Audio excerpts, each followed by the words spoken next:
Hello and welcome to the KSW Painting Euro V8 Supercar Series, the grand finale of this series, round 11 of the championship. And we still have both Pro and Am championships to decide. I'm Sam Fitzpatrick, and alongside me is Marco Barnett with Sam Kumo on the cameras. Like I said, Marco, we've got a couple of championships to decide today. 6 months ago, Johnny Brandon missed out narrowly on the Season 4 championship, but he is in a very strong position to right those wrongs today. How do you fancy his chances and his rivals' chances as well? Well, he's in the opposite situation as it was a few months ago, because a few months ago he needed a miracle to win the championship on the final day of the season, and of course it was won by Evdoka. Today he is in a good position, not as good as Michael Evdoka's position a few months ago, but still he is in a nice position. Now, this of course is before coming here, because as per tradition we are having the final round of the season with a super sprint format, so 3 very quick races in a short track. It was Oran Park 6 months ago, it is Brands Hatch in the Indy configuration today, so we know everything can happen. First race determined by qualifying, second race a random reverse, and third race a full reverse, so chaos will be on hand, especially since it is very difficult to pass around here, and it's a very chaotic track. If something goes wrong in front of you, you can be involved and you can lose a lot of points. Absolutely. If he finishes low down in this first race and then a small reverse grid, that's probably the biggest worry for Johnny Brandon, but of course a couple of crashes could be very problematic. His nearest rival going into this round is going to be Nico Foggy, the driver we're currently riding on board with. His teammate, XVR teammate. By the way, XVR looking very strong for the championship, or the team championship. I think they've already sewing it up over Never Quit Racing, so well done to those guys. And currently, it is those two on the front row of the grid. Let's see what Nico Foggy can do as it comes across the line. It's a short lap here, less than 45 seconds. And on that one, he's about a 10th off his personal best time, but clearly he's still trying to improve out there.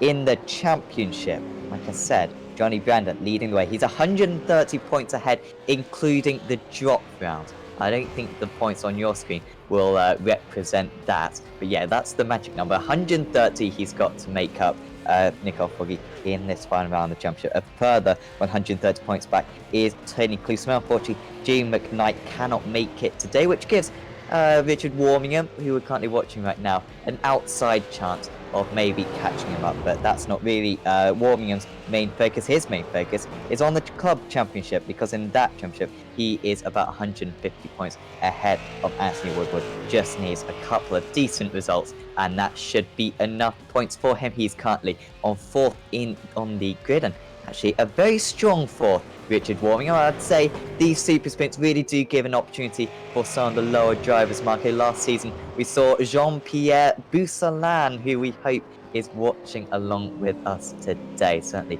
do let us know in the chat, Jean, if you are. And yeah, he managed to win a race at Lime Rock. This season, though, we haven't had any surprise winners, Marco. Hopefully we will stay. Yes, I mean, especially with these drivers, some of them will be more focused on the championship than winning outright in the race. So we might see some, more conservative driving, maybe from the top guys, and maybe some surprises along the way. But like we said before, it's going to be very chaotic end of the season. Of course, always a bittersweet day, because we love commentating on this championship, but we're going to have a Christmas special in a couple of weeks, so it's not the final race of the year, but it's going to be a non-championship race, so the championships are decided today. And of course, remember, this series has a drop round, but if a driver misses this round, it cannot be dropped. So the drivers that are not here will, sadly for them, not score any points in addition to their drop round. So at the end of the day, hopefully we will be able to give you the final standings with the league organizers that are talking to us. I cannot wait for these 3 races, Sam. It's going to be great, and let's see Johnny Brandon if he can bring home the title for Ford in this season.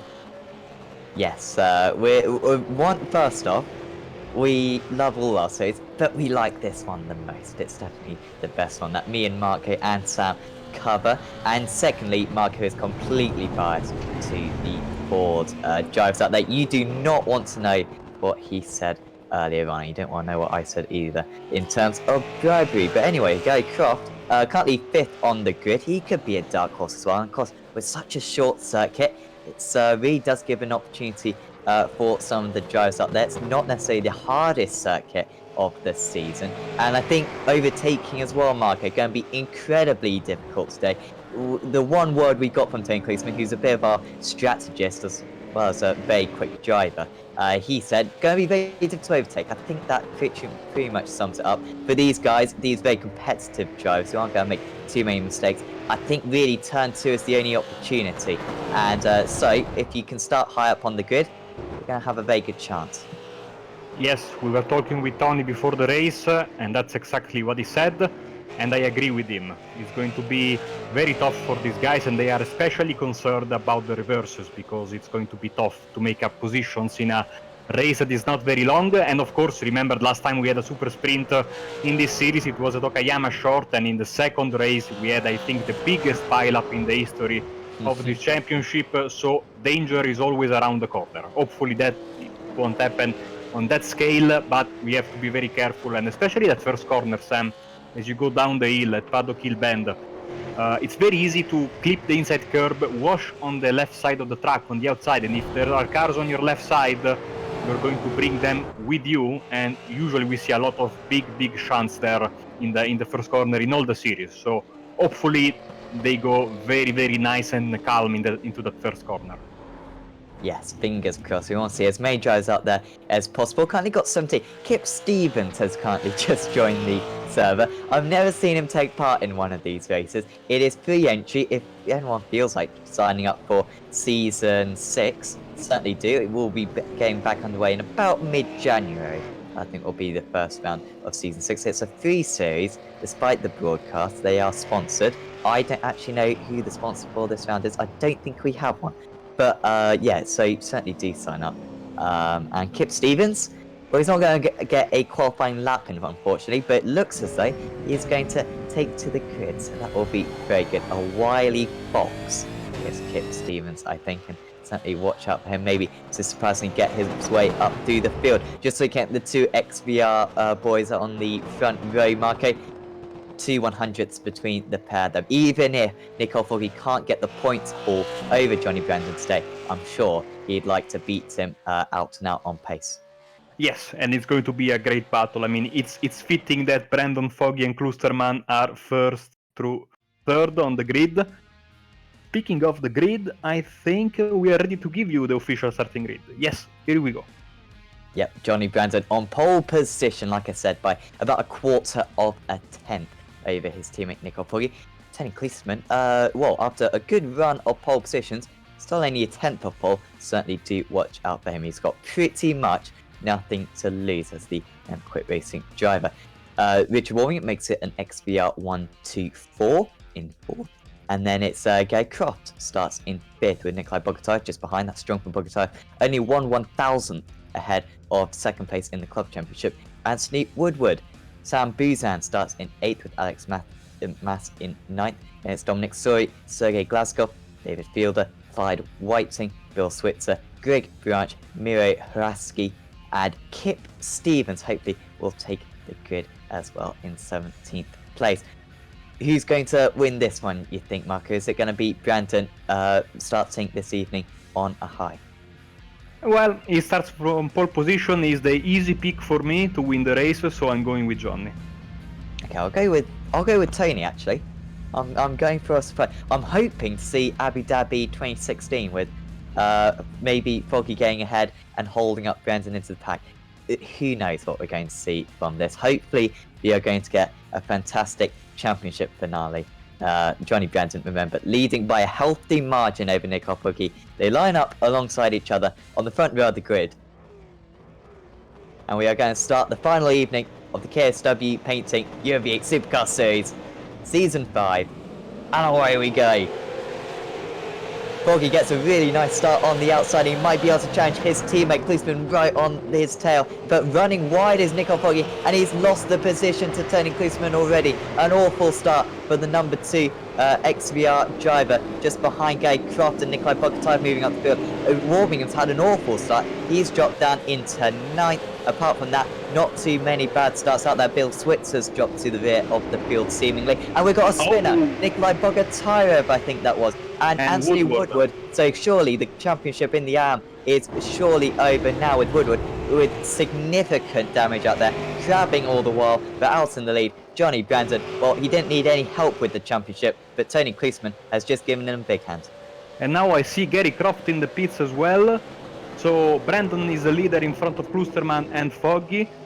Nice battle between these three. They already broke away from the rest of the pack. They lapped in the 50s while the rest of the pack is in the 53s and upwards. So already a significant gap between the podium positions and the rest of the field. As we see also Kip Stevens is in the pits. Croft and Woodward are coming out. Remember, there is a fast repair available to these drivers. So they will be able to get out, but still very, very close to being a lap down, because, you know, lap is only around 50 seconds, as Brandon trying to pull a little bit of a gap over Klusterman, and Foggy, of course, trying to get his position back, as we see some smoke on the front stretch, but nothing major happening there, I think. I think Kip Stevens is only just ahead of these guys. Oh, there he is, so he's only just come out of the pits. Let's get everyone go. That's probably the wise thing to do from Kip. Alex Mass started 9th. He's up 5 places. What a start. I don't think that was even on the line either. You can see, though, he's not having it easy. Sam Buzan and Richard Warmingham are right on his tail. In fact, Warmingham's going to have a really good run, potentially, coming out of Graham Hill Bend. Maybe getting the power down a little bit better, but of course it's just such short straights around this circuit. Really not a long one. Certainly not. And Warmingham through this part of the circuit, very difficult to make a move, and he's got to be careful of the Assyria Racing driver just behind. Assyria Racing actually doing very well in 5th and 7th places. Yeah, Woodward, bad news for him, again into the pits, so I think he's got ahead of Klusterman. And here we go, Foggy with a nice pass over Tony Klusterman, who is trying to respond, but is not able to make the move on the right-hander, the best passing opportunity of the track. So let's go and catch a replay and see how Nicole made the move. Yeah, went down the inside into turn 1 and was just a little bit braver on the brakes. Has he pushed out his opponent? No, it's Klusman. Very gentlemanly there. Gave him the inside. Maybe could have defended a little bit harder, but he probably sees his best chance with the top 2 maybe making a bit of an incident, because he was dropping back from the lead driver, and already Foggy making a bit of an impression on his teammates. That was a very nice pass from Foggy, and now we'll have to keep an eye on the clock, on the clock, and see if he will be able to close the gap on Johnny Brandon. Of course, Johnny pushing really hard. He wants to get this victory to be even more safe, as we are still running. I've talked with organizers with the Memorial Day paint packs, paint jobs, liveries, and Tony Klusterman's livery is a work of art, in my opinion. Very, very nice. I think it's Canadian Air Force tribute. It's very, very good. I can't see it, unfortunately. I don't know what's wrong with my paint pack, but yeah, I just see a black car. I did see it on the broadcast though from Sebring, so and I must say it was lovely, absolutely superb. So well done to whoever designed that. Certainly do deserve a medal. I think they won an award actually for that. I think that was a competition. And yeah, leaps and bounds ahead of Esfjord, and Esfjord aren't bad either. Nikolai Bogatyv, he's been having a superb battle with David Fielder, I think, the past few laps. Yeah, is ahead of Fielder. Next up for him, Greg Branch. And after a spin early on, that car looking pretty handy though. And the privateer, yeah, with a couple of bumps on the side of that car. It's not going to stop him though from maybe taking the position. It nearly didn't stop him from having another big incident coming out of Graham Hill Bend. And, well, this is a proper 3A battle now.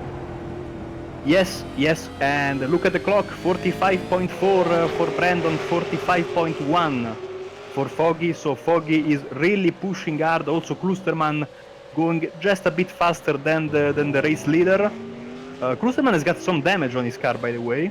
Well, both him and Foggy have just lost a bit of time, so I don't know if there's been an incident between the pair of them. Oh, is it a back marker? Well, it's been an inconvenience for Nicole Foggy, seemingly. Ooh. Oh wow, that is some bad luck for Klusterman. I think Foggy is okay, but Klusterman has got some big damage on the left side of his car, and that was very, very unfortunate because there was nothing he could do there. I mean, lap car spinning in front of them, they did the best they could in avoiding the crash, but it wasn't enough for Tony, sadly. And look at that left side of his car; it's completely smashed. Not good for Tony. Hopefully Foggy doesn't have damage and can continue in his pursuit of Brandon, but still he lost some valuable time in a super sprint race. That is not what you want to have. Absolutely not. Already a third into this race, but Foggy, I think, is going to respond a little bit on this lap. He seems to be a couple of tenths up. Yeah, let's see what times these guys do. Johnny Brandon does a 45.38. Foggy a 45.19, so a couple of tenths faster. He keeps going like that rate with the amount of laps we've got, of course, on this circuit. He might just be able to catch in the end. He is pushing like absolute crazy. Really close between Mass and Buzan, by the way. I just saw it getting down to about 0.2 of a second. This is just a chain. But warming him, not putting too much pressure on the back of him. And this is the type of performance we've been waiting for from Alex Mass. After performing so well at Phillip Island earlier on in the season, okay, as they go side by side, he might just be about to lose position. Not quite. But yeah, back to my point with him going so well at Phillip Island earlier on in the season, Marco. We straight away thought this is a guy who could get podiums, could win races, and I think today he's got a really good chance at that. Yes, good race for him so far. Look at Buzin trying to find the gap, putting his nose on the inside. He's going to be very brave if he wants to make the move here. They almost make contact. Mas is able to help the position, but now he's on the outside, so Buzin will go for the pass on the inside. Hard on the brakes. Great driving between these two guys. Now Buzin is in front, but now Mas has the inside in the next corner. Fantastic stuff between these two guys, Sam. Absolutely superb racing, and look who's this invited. Richard Warmian back onto the scene. He started ahead of both of these guys. They got ahead at the start, but this is a proper three-way battle. And also Dominic Soy's not too far behind, less than a second behind, along with his ASEA Racing teammate. Here comes Warmian. And he's on the outside trying to get whatever slipstream he can. Will he look to the inside? Maybe. Yes, he will. Is he brave enough on the brakes? Not quite. But it's probably best for him just to stay behind right now and wait for the top two, for the two ahead, just to maybe make an instant amongst each other. Yes, great shots on board from Richard Wormingham's car, leader of the club championship and leader of the club race. The yellow cars that you can see is some sort of a gentleman championship, and he has been the best of the bunch the entire season and is driving towards a very, very deserved club championship. But now he has to be very careful. Like you said, maybe it's best for him if he waits a bit. Another great lap from Foggy, 45.0, 45.6 for Brandon. Yeah, and that's not slow from Brandon at all, because Brandon was 3 tenths faster than Tony Klusterman on that last lap. So just incredible times right now from Nicole Foggy, bringing himself right back into contention after nearly being taken out by Miro Haraski earlier on as a lapped car. We're seeing plenty of controversy about that in recent weeks, but yeah, this is proper. Yeah, this is really closing in now. 7/10 of a second. I think he's about 1/4 of a second up on this lap as they cross the line to start lap 12, or sorry, lap 13 of the race, and another 1/4 of a second, like I said, on Johnny Brandon. So he really is catching very nicely. Now we'll have to see the strategy of Brandon and Foggy, because it is inevitable that Foggy is going to catch Brandon. He already did in a way. Let's see if Brandon will risk battling with his teammate and his championship rival, or if he will be careful and maybe not fight too hard. Say, I'm happy with P2, and it's going to be a good bunch of points with only 2 races left in the season.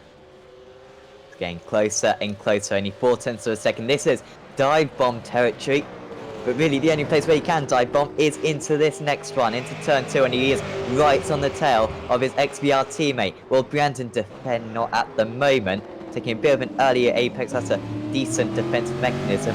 And really, right now, at every other corner, Foggy is just not close enough. not close enough. You are right. So Foggy will have to wait for at least another lap if he wants to make a move. See, he's extremely close. I don't think Foggy wants to risk the move as well. Maybe, you know, it is your championship rival, but it's also your teammate, and vice versa. So there must be a lot going through these two drivers' heads right now. They don't want to ruin their race and their championship hopes, so they also don't want to ruin their opponents and teammates' championship hopes. Let's see if Foggy goes for it this time. No, he doesn't.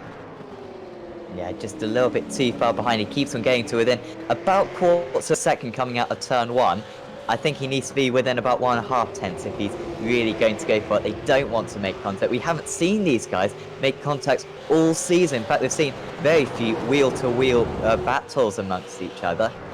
So it's great to actually see this, and it would be incredible if Foggy could pull this one off. They are 7 seconds ahead of the Canadian Tony Kloosman currently, and he's even close on this lap. A further half-tenth gains on this lap for Nicole Foggy, and he might just be close enough even into turn 1 potentially, because yeah, you can kind of surprise your opponent. Does he get a nice run? He's just edging closer, closer, looking to the inside, but yeah, he just isn't confident enough at the moment. These laps are quickly whistling down. Yes, lap 16 of 24, so not a lot of laps left, and like we said, around 40 seconds, 45 seconds per lap. So they are going to go by very, very quickly. As we got Tilder in the pits, because I think he has a problem, because yes, we're not expecting, like we said, any kind of pit stop in this race, in these 3 races, of course. But you know, Sam, we always talk with the drivers with this car. Oh, identical lap times for Brandon and Foggy, amazing stuff. We talk with these drivers, when you ruin the tires, it's impossible to recover them with this car. So you have to be very, very clean and tidy when driving, even in a short race like this. Yeah, definitely, and with this circuit, plenty of slow speed corners, plenty of difficult traction zones. It's a real issue keeping those tyres cool and not spinning them up. And as you say, Marco, once you do heat them up too much, they're gone. As we saw particularly with Michael Abdoka last season at Circuit of the Americas, where he just had a couple of moments, and that was enough. Now, even closer on this up, I think, is Foggy. He's within quarters of a second across the line, but you can see that slipstream effect, that straight, is just not long enough. But on the brakes on turn 1, he's very strong, doesn't take any curb, and this is, yeah, just the same distance behind as he's kind of been a little bit of understeer through turn 1. And everywhere else in the lap doesn't really matter. It's all of a case of just nailing that turn 1, or at least getting within about 0.3 of a second across the line, nailing turn 1, and then kind of surprising Granton into turn 2. But that's easier said than done. And this is going to be important, especially in the reverse grid races, because I am afraid that especially the quickest drivers might get a little bit impatient, knowing that there is only one passing spot in all the track, and maybe we could see some silly stuff happen, as we see Mas, Busin and Wormingham in this battle for P4, very close to each other. They are having the same trouble as Brandon and Foggy. They only have one passing spot. Klosterman running very nicely in P3, of course. Too bad for his damage, but he is going to get a podium, I think, unless something extraordinary happens. Yeah, that'll be more slow points for him. Foggy is dropped off by 1 second, so he must have had a small mistake earlier on in the lap. They are catching up to Bill Switzer, so I doubt Switzer's going to be an issue. There you go. There's a lot of traffic. We haven't really seen this. Oh, is Foggy going to get held behind, so? I think he may have just about been okay. I thought Switzer may have just pulled across him ever so slightly there, but he hasn't lost too much time. In fact, he's back within 0.8 of a second of his teammate. Next up for the traffic is... no, sorry, Bill Switzer's ahead of them. Apologies, I don't know who they just overtaken, but Bill Switzer is next for them to overtake. Down to 0.7 of a second now between the top two, so I think he's going to catch by the end of this lap. It's whether or not he's going to be able to pass him. Yes, he lost 0.6 of a second, Foggy, in that lap, so maybe a small mistake, he went wide. is immediately again on the back of Brandon, but as you can see, lap 21 out of 24, so there is little time left for Nicole. We'll see if he goes for broke here at Druids in the final few laps, or if he accepts this second position. We'll see. I know he's accepted third position. I think that's Tony Cleesman who's now 10 seconds behind these two now. Only 3 seconds ahead of Alex Mass, but that should be fine. Still no changes in the battle for 4th, 5th and 6th. And now Foggy is back to where he was previously. He's got, 3 more laps to get it done as they go on to lap 22. It's getting a little bit like Groundhog Day, I must say, because every time we've seen them this close, but this time Foggy's that little bit closer. Will he look to the inside? He was tempted to, but you can see Brandon just putting his car in the middle of the circuit, taking an early apex, and it almost deletes any chance for his teammate to get the move done. Yes, it seems like Foggy is so close, but he's just missing that extra bit of speed, or maybe extra bit of bravery to go for a move. Lap 23 about to start. He is extremely close right now, coming into the final corner. He's about the same distance as he was on the last lap, maybe a little bit closer, but it's all about this turn on. This is where Foggy is strong, and this is where you want to be strong, of course. Look at how much later he is on the brakes. Now, this isn't quite as close as he was on the last lap. Will he look to the inside still? No, it's just not a wide enough circuit. That's the issue he's got. I wonder if he's maybe just resigned to this second position, because he realises that if he's going to go for a move, it's going to be risky, and he doesn't want to involve himself in an incident such as that.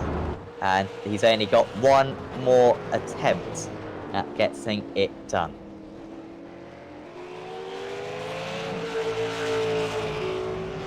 Ooh, who was that? I think it was Greg Branch, yes. Yeah, Wow. So having a bit of an issue. Close between the top two still. He was close across the line, was Foggy, but once again not quite getting the run through turn 1. This is his last chance surely, but he just cannot find a way through. He's not launching it in anywhere, but this is a little bit closer. This is half a chance into Graham Hill. He's trying to get the cutback now.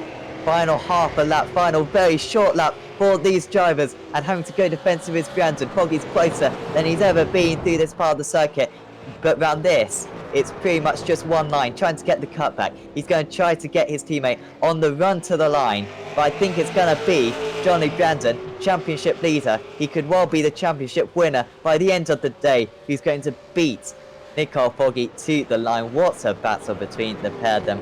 Brandon got pole position, that was where the race was won, and Foggy just could not get the move done by the end of the race. Less than 1/10 of a second between the two guys, and that was for the first time Foggy tried to go for an outside line at Druids, and then he had a better exit, and so maybe if these drivers are taking notes, that is going to be interesting for second and third race. And Tony, when we talked with him pre-race, was absolutely right. Track position is fundamental.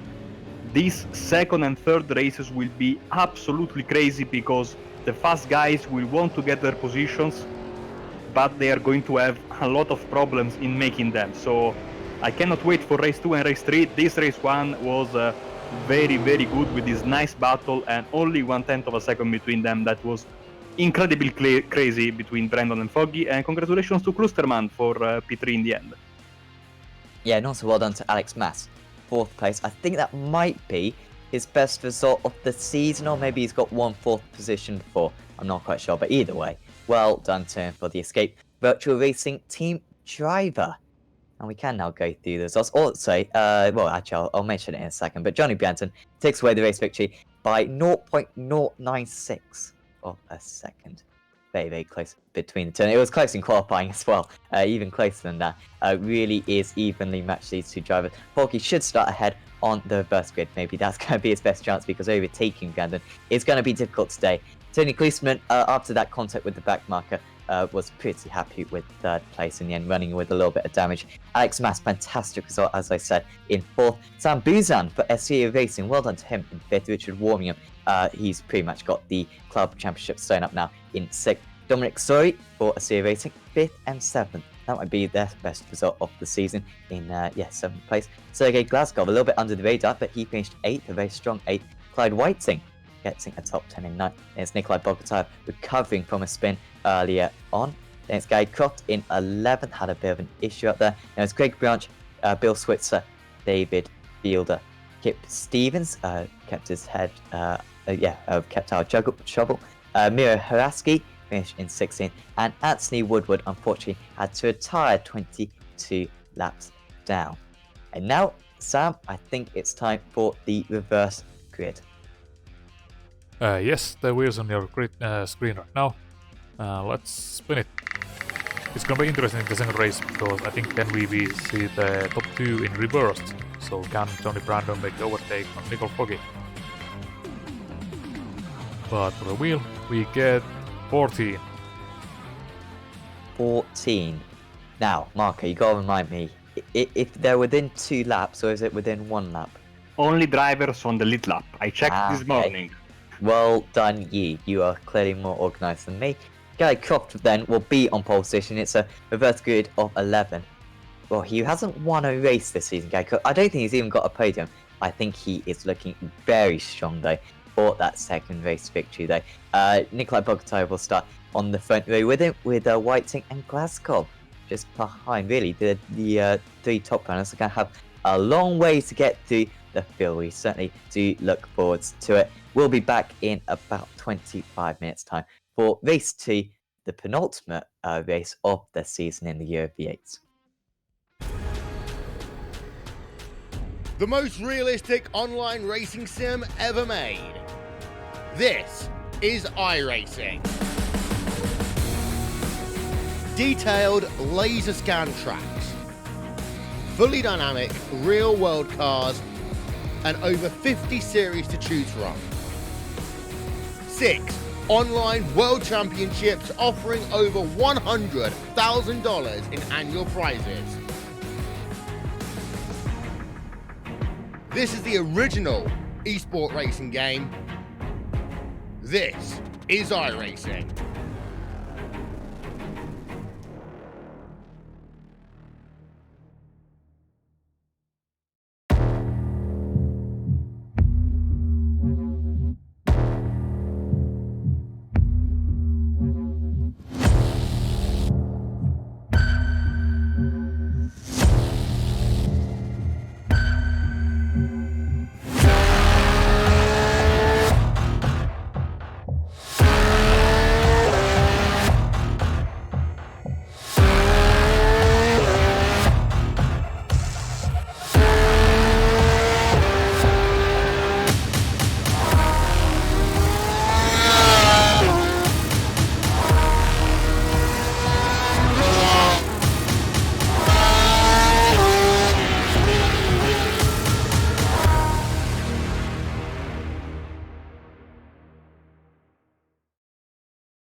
As we are getting ready for the green flag, Sunset Band is coming, and so is the green flag.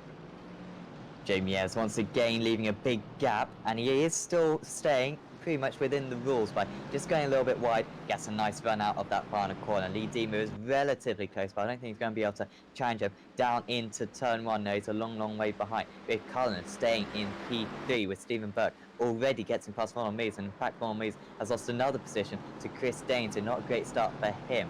that Ferrari power though. How strong is it down the straights? He is closing in a little bit, and maybe he can go for a lunge into this next hairpin. But I think he might think better of it. Maybe he won't do, because Chris Danes is down the inside, and he's got that move done, seemingly, although Burke is going to try to stay in there. Chris Danes, though, Marco, brilliant start to this race, from 6th to 4th already.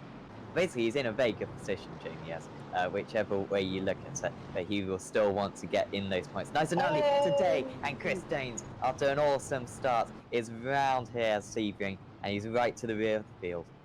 Once again now, going into turn 1, there's not a whole lot the defending driver can do, because look at this, it's such a wide entry into turn 1, and Rick Cullinan will go down the inside once again, but Demon was prepared for it, and he's happy to just go round the outside. Cullinan, though, isn't happy to give in yet, and he might still have a chance going into turn 2. Demon can stick it round the outside there, and he'll have the inside for the King, but the outside once again for the next serious corner, and Demon has surely lost out this position, but Cullinan is a little bit tentative on the inside there, didn't carry the speed through, and he's given his Mercedes rival an invitation back, and he's also giving an invitation to Burke and Means to get involved in this one as well. Down the inside is Lee Demon once again, but Cullinan very deep on the brakes, but the exit has not worked out for him, and from attacking he is now defending. Stephen Berg is going to get his nose in there. He's going to be alongside with Cullinan into this next corner where Cullinan was so deep on the brakes last time, but Cullinan does not lose a position for now. And in the end, the status quo remains the same, even though I think Dimmer went a little bit wide. Yes, he did, and he's in the fence. He tows back to the pits, massive front-end damage, abusing the track limits, I was saying before, not recommended, and once again, same corner as the previous lap. This time he wasn't so lucky, and he went straight into the Armco barrier. I don't really know what's going on there, but here we go. Marco was promoting the move around the outside for Ronald Moons, and can he pull it off here? He's just too wide though, he needs to stay a little bit tighter than that. He's got a nice little run though, and he might be able to go for a lunge into turn 2. But once again, Stephen Burke's there, and Max Ray sees his opportunity, and he maybe sees a position here, but there's contact between the two of them, and they're both lost out from that one. Ronald Moons carries on, and we wait to see what damage Max Ray has got, and it's terminal damage. And if he can possibly finish this race, that would keep him in line for the reverse grid, but he's going to have to stay back to the pits. And Ronald Means is watching this, hoping for a mistake from one of them. The Mercedes is bound to be a little bit faster, and in fact, Rafe Cullinan is letting his rival pass. I don't know if there's an issue for Rafe Cullinan here, Marco, but he's going very slowly all of a sudden. Let's see, because he's changing gears Nah, quite he's early. got fuel issue. That's why he's been so slow through the event, because he's got no fuel left. So here comes Jamie Ayres. 48 points the difference in the championship going into this race. At the end of it, it's going to be 23. Jamie Ayres one step closer to taking that championship title. Max Ray, come on, give him a bit of a push, and there you go. This is what this series is about, and Max Ray is going to give Rafe Cullinan a bit of a helping hand here across the line.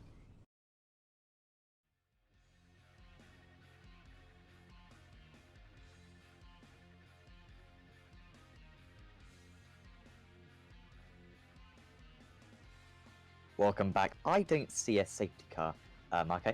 Oh dear, this is getting quite fast. Okay, I think we're going. Here we go. So, green lights are on, and Ronald Moons is away from the pole. Stephen Burke is in second position with Jamie Ayres in third already. Scott Malcolm getting past Colin Robinson.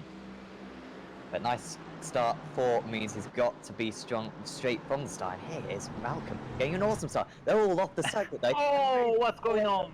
And there's a three-way crash. All the drivers were on the grass. I've never seen anything like it's like they put some oil in the first corner. Let's see the replay. So Dimmer was lagging behind, but look, everyone went wide. Well, I feel sorry for Ray Carmen that he was the instant passer, to be fair. Got away without too much instant. Back with the lead. Jamie S feels like he can get this move on the outside. This is the situation that Burke found himself in so many times in race 1, defending against Ronald Means. At the moment, he's being resolute in defence, but he can't cover off that inside line. And Jamie S will surely take the lead now, unless Burke can somehow find his way round the outside. He's going to try to stay level, but it's a losing course. And Jamie S takes the race lead. Burke is absolutely desperate to get this race lead straight back because he knows on pace he has got no match to Jamie S, and for now he is staying close. He's got to make this one stick, and now round this Jamie S, and he could lose 1 position, he could lose 2 positions. He's only lost the 1 position in the end. As they enter such bend, tires are squealing, cars are jumping all over the place, and also Cullinan is coming. Robinson just a bit behind these guys. As takes back the lead, he was leading across the line. For some reason, Stephen Burke just did not accelerate from that sunset bend, and Jamie S takes back the race lead here after a mistake from earlier on. Either he makes a move on Burke, or he gets attacked by Cullinan. Oh, slow down by Moons, by Cullinan, sorry, by Burke, and Moons goes past him.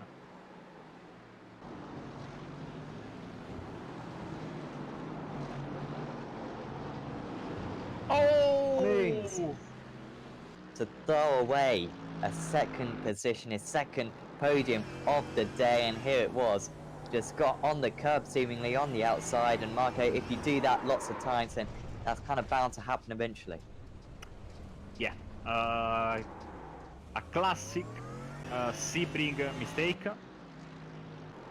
And he'll round Sunset Bend to surely clinch the championship. He'll take the lead of the championship for the first time this season, going into the final race.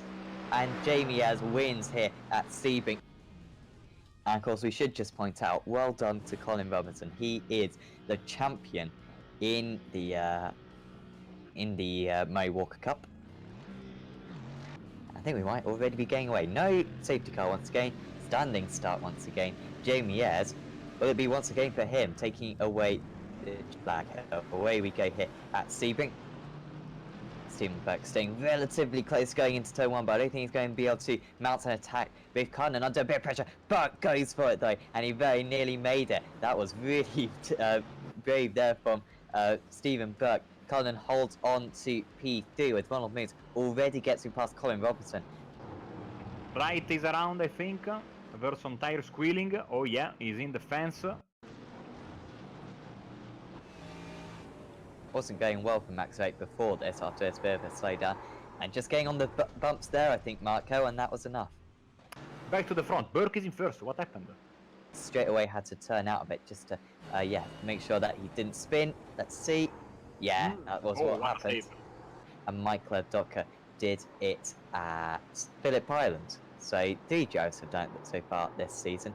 It'll be interesting to see if we get a 4th and Lee Deemer into the wall. He's shown pace today, Marco, but just had a few too many incidents. But out to that final corner, Burke really does struggle in comparison to us, and he's not going to go defensive. Clearly feels as though the outside line is better, but Jamie S is happy to take this inside line, and he might be happy to take the lead as well, as Stephen Burke runs round the outside of Jamie S, and he might just be able to pull ahead. But will he have the outside line for turn 2? Yes, he will do, and he's going to have to be so quick on the outside here. This could be a brilliant defensive move if he can pull it off Stephen Burke. Ayres is still in there, but Burke hangs on, and what defensive driving that was there, Marco, from Stephen Burke to hold on to the race lead. Here comes Ronald Moons once again though. He's edging closer. That Mercedes power will help him along, and he looks to the inside, into the hairpin. Cullinan squeezes him, and he might just be able to hang on to this position. Jamie S has got the move on Stephen Burke, and that's a slowdown for Steve Burke.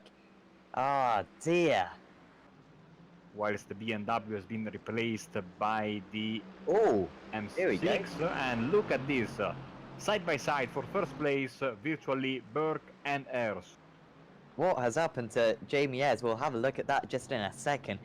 Just looking at the pit stop times, Jamie S, damn it, it doesn't go up for me. So 4.5 seconds longer stop for F. As once again right back onto the tail of Stephen Burke, and this is where Burke struggles just on the exit of that sunset bend, and he struggled again, and this time Jamie Ayres is going to have a brilliant opportunity. Burke doesn't like to defend too much, but he is going to defend this time, going into turn 1 here at Sebring. And Burke might just be able to hang on, but Ayres is going to try to come back, and Ayres could be off the circuit. He is off the circuit. Stephen Burke across the line to start the final lap of the season. Jamie Ayres to the outside into turn 1. Can Burke hold him off? It looks like he just about will for now, but Ayres can maybe get the cutback. Burke has got to go to the inside. He can cover off the inside, unlike so many other occasions. Ayres fancies his chances round the outside, but it's not going to happen for him unless he can just go for a dive into this one. He's running out of chances, Marque, and that was where his best chance gone. And we may only have Sunset Bend to decide who wins this final race of the season. Just quickly, Dimmer. Oh, he's off. One mistake too many for Jamie Ayres, and he will have to be happy with P2. But Stephen Burke leading this race. He's only going to be happy with P1. He's been given a few opportunities by Jamie Ayres today, but finally he has taken one. And Steve Burke rounds the final corner, and he wins the final race of the season in the BSR Grand Tour. S06M, I just want to say to Colin that well deserved, and I played bridesmaid yet again after finishing second last season. There's a few things I tried out tonight, just didn't quite work out. But for now, from me, from Marque, and from Sam, we'll see you next time.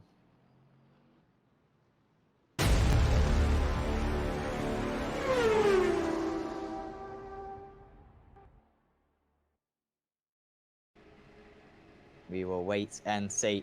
Anthony Jacobson unfortunately couldn't take the start, but we are nearly away here. Justin Boris from the pole position. Race 3 of the evening. And once again, the pole sitter gets a very nice start. Lee Woodburn still in second place, but he's going to be under pressure here from Chris Daines, who straight away is down the inside, and he might just be able to make that move. Almost contact, and Daines is almost round. He's hung onto it though. Big contact with the curbs again though. It's all chaos behind the race leader. A couple of cars off the circuit. There's somehow not a big pile-up. There so nearly was. A car very slow on the inside. That's Tristan Bodice, is it? Oh dear. The race, the pole sitter, the race leader, and he's right to the rear of the field. Sam Kumo already across the track, and that's going to be a big slowdown for him, unfortunately. But Chris Daines, despite making big contact in that first chicane, takes the race lead.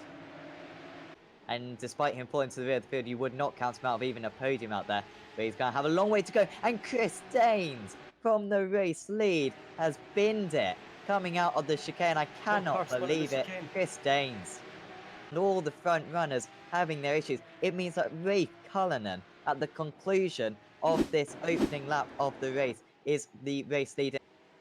No, I was just saying, that's fine. I was just saying, I don't know if he had a screen freeze or something like that. Is this car spun? It's turn 1.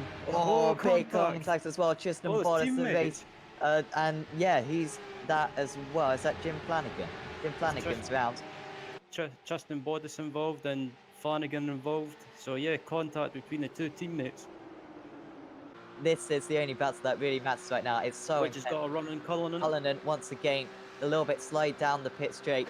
Wood to the outside. Can he have the confidence on the brakes this time? He's going to try to do it, Chris Wood. No, he's not. Cullinan's almost wide though. And then a spinner in the background. And they're all round. Oh, they're all round. Round. Madson's round. Oh, and big contact, with Madsen. And that might be his day over. I think Bodice has done the exact same thing as earlier on. As Kern goes through. And he's up into the top 3 now. So don't count out Chris Wood either. Maybe even Michael Hall could get involved in this race lead battle as well. Cullinan with the lock-up. And he's going to be under big pressure here. Those tyres will really be screaming at this point if he keeps on overheating them. And he could be under pressure here. Effort. He looks to the inside into the Villeneuve. But not quite there. And to go defensive, and there's a little bit of a wiggle in the end from Hefford. He nearly loses the car. Cullinan, defensive into the hairpin now, and you can see how Kern is closing in on these guys. It's Yep. still side by side. Muscling his way around the outside is Steve Hefford, and he's got a fantastic drive from that corner. And this could be the moment after 17 laps that Rafe Cullinan relinquishes this race lead. He's not going to give it up though. He's late on the brakes. They make contact, but maybe with the ideal line is Steve Kern's Hefford as they catching them. come down the track now. And on the inside is Steve Hefford, and he's made the race. He's made the move, and he's off the circuit though. Slow Is that down. going to be a slowdown? Well, he's going to lose the lead certainly. Cullinan takes it Kern's back, catching them. and Kern has made up some 3 seconds in that time. I did say if these guys start squabbling, Kern could be able to catch these guys in no time, and I think these guys squabbling away. Oh, Hefford's and out of nearly into grass. the wall. Hefford's going to hang on to it. He might still be able to fight for the race lead, but he's relinquished that second position. Prince Kern Beautiful exit. started in 22nd position. He's now fighting for the race lead. With Cullinan, he started in 5th place. He took the lead on the opening lap. He's defended for 19 laps so far. Is he going to be able to defend for one more as they go into turn 1? Kern on the outside. He's not going to make it. Cullinan in Tries to do the control, switch I back. must say. And Kern, he's trying to go get the cutback now. Going into Villeneuve. Does Cullinan feel the need to defend? He might need to defend here, but he's just about okay. And, well, that's just textbook defending there. Absolutely superb from Mick Cullinan. You can see the chasing back pack just behind. I don't think they're going to catch. Oh, Kern's got So to we've run. only just got over a lap to go. A lap to go for Rafe Cullinan to fend off Ferenc Kern. Kern is going to go to the outside once again. You can outbrake the opponent on the outside here. And that's what he's going to try to do, the Apex Racing UK driver. Not quite, but he's Come going on, to Kern, get do the cutback. It's not a fantastic run though from Ferenc Kern, and that's not as good a run as he had on the last lap, but he's still going to surely be side by side we could going go for the into final turn lap. 1. We are going on to the final lap. Yeah, Ryan, you are correct. 1/10 between the leading two. Cullinan hanging on to this race lead for the entire race. Can he hang on for one more lap? Because Kern is round the outside. Is he going to be able to take hold the lead it, here? hold it. Kern has taken the lead, and he's maybe just taken the race victory as well. Rafe Cullinan drops down into 2nd position. It was a valiant defense, but he may have just come 1 lap short. And crucially, 2.5 seconds ahead of these guys is Ferenc Kern. At one point in this race, well, he started in 22nd place. He was over 12 seconds off the lead at one point. But now, really, it's the only time that matters, because Ferenc Kern, after winning race 2 and starting 22nd in race 3, he's going to take Awesome. second race victory of the season. Ferenc Kern, a superb drive. It's almost side by side. And when he's going to get Hall, he has got Hall by 3/100ths of a second.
Welcome back to the KSW Painting Euro V8 Supercar Race, the season finale, the season 5 of this terrific championship. And yeah, like I said, race 2 of the evening. I am Sam Fitzpatrick, inside me is Michael Belmont with Sam Kume on the cameras. And this could decide 2 of the championships.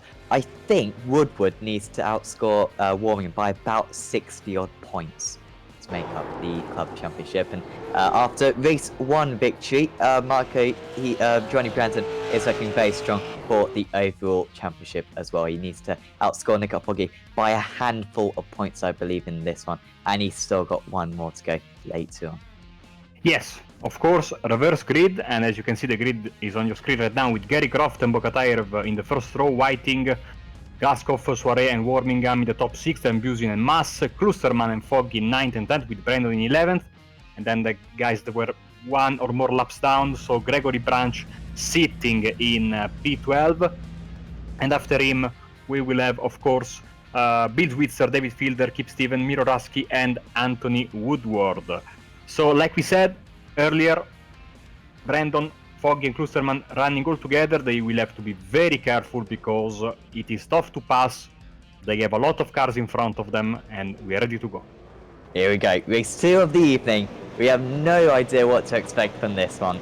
Guy Croft from the pole position. And away we go up Brands Hatch.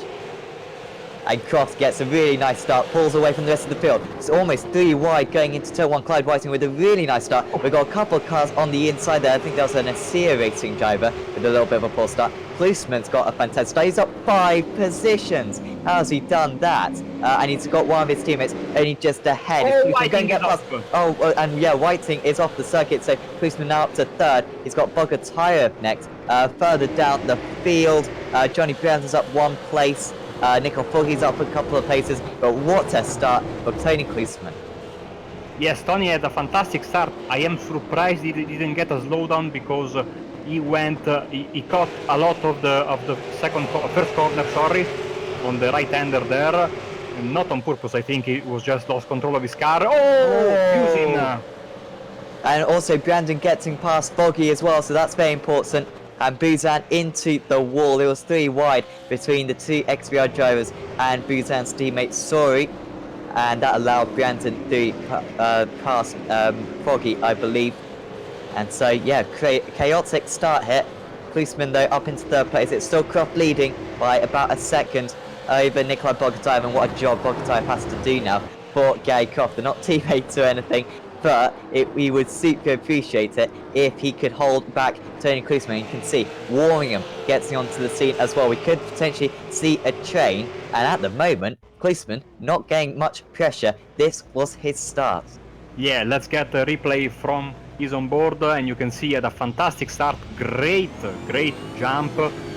Timing to perfection, Bottas style, slicing through the traffic, and now you see here, he lost the car, and he went with 2 wheels and a bit on the grass, but iRacing was very forgiving to him, and he was able to then gain another position because his teammate went into the barrier there, and now he's in front of Bokatayev as well. So Tony Klusterman looking very good for the race win tonight in the second race, if he can go and catch Croft in the remaining 20-something laps of this race.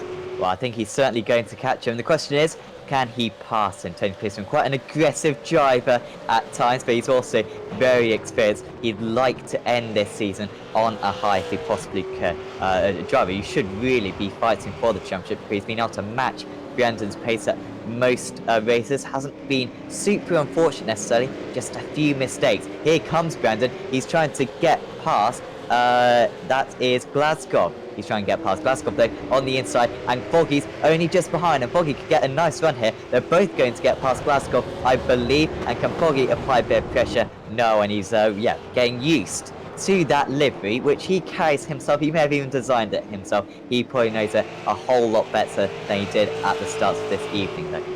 Yes, he has been basically glued to the back of his teammate all evening long, as another great lap from Klusterman. Fastest lap of the race, 45.9. So he's getting closer and closer to Croft in the lead, as we are having, like you said, a Groundhog Day situation, because once again, Brandon and Foggy nose to tail, and Foggy trying but not finding, at least for now, a way through, and also going sideways there, coming out of the left-hander. Here comes Klusterman.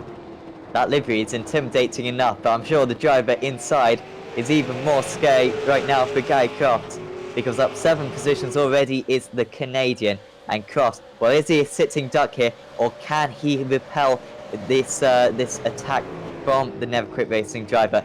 Decent run through turn 1, but Klusman is going to have a chance. Croft has got to try to cover it off if he possibly can. He can't cover it off, and Klusman's going to go down the inside, but he wasn't quite committed enough. He's got time to do this one, has Tony Klusman. He might even have a chance into Graham Hill Bend, but wow, this is proper pressure now for Gary Croft to deal with. Yeah, a bit of damage on the front right of Tony's car, but not nearly as big as the damage that he had in race 1, where remember he got clipped by a lapped car spinning, a very unfortunate crash there. Ooh. And now he's very close, a little bit of a bump there, loft up, I'm here, and now he has a great run going to the first corner. Got to get right to the inside there, it's Gary Croft, but Klusman has got such momentum, he might even fancy his chances on the outside here, or will he try to get the cutback? I think that's what he's going to try to do. He's got an awesome launch. No, he hasn't. Gets a slide on, and you know what, who's joined this? It's Nikolai Bogotayev, along with a whole heap of drivers. The entire top 7, all in a queue. I wouldn't bet against Sergei Glazkov getting involved in this one. What a shot this is, and what a scene this is for the penultimate round of the championship.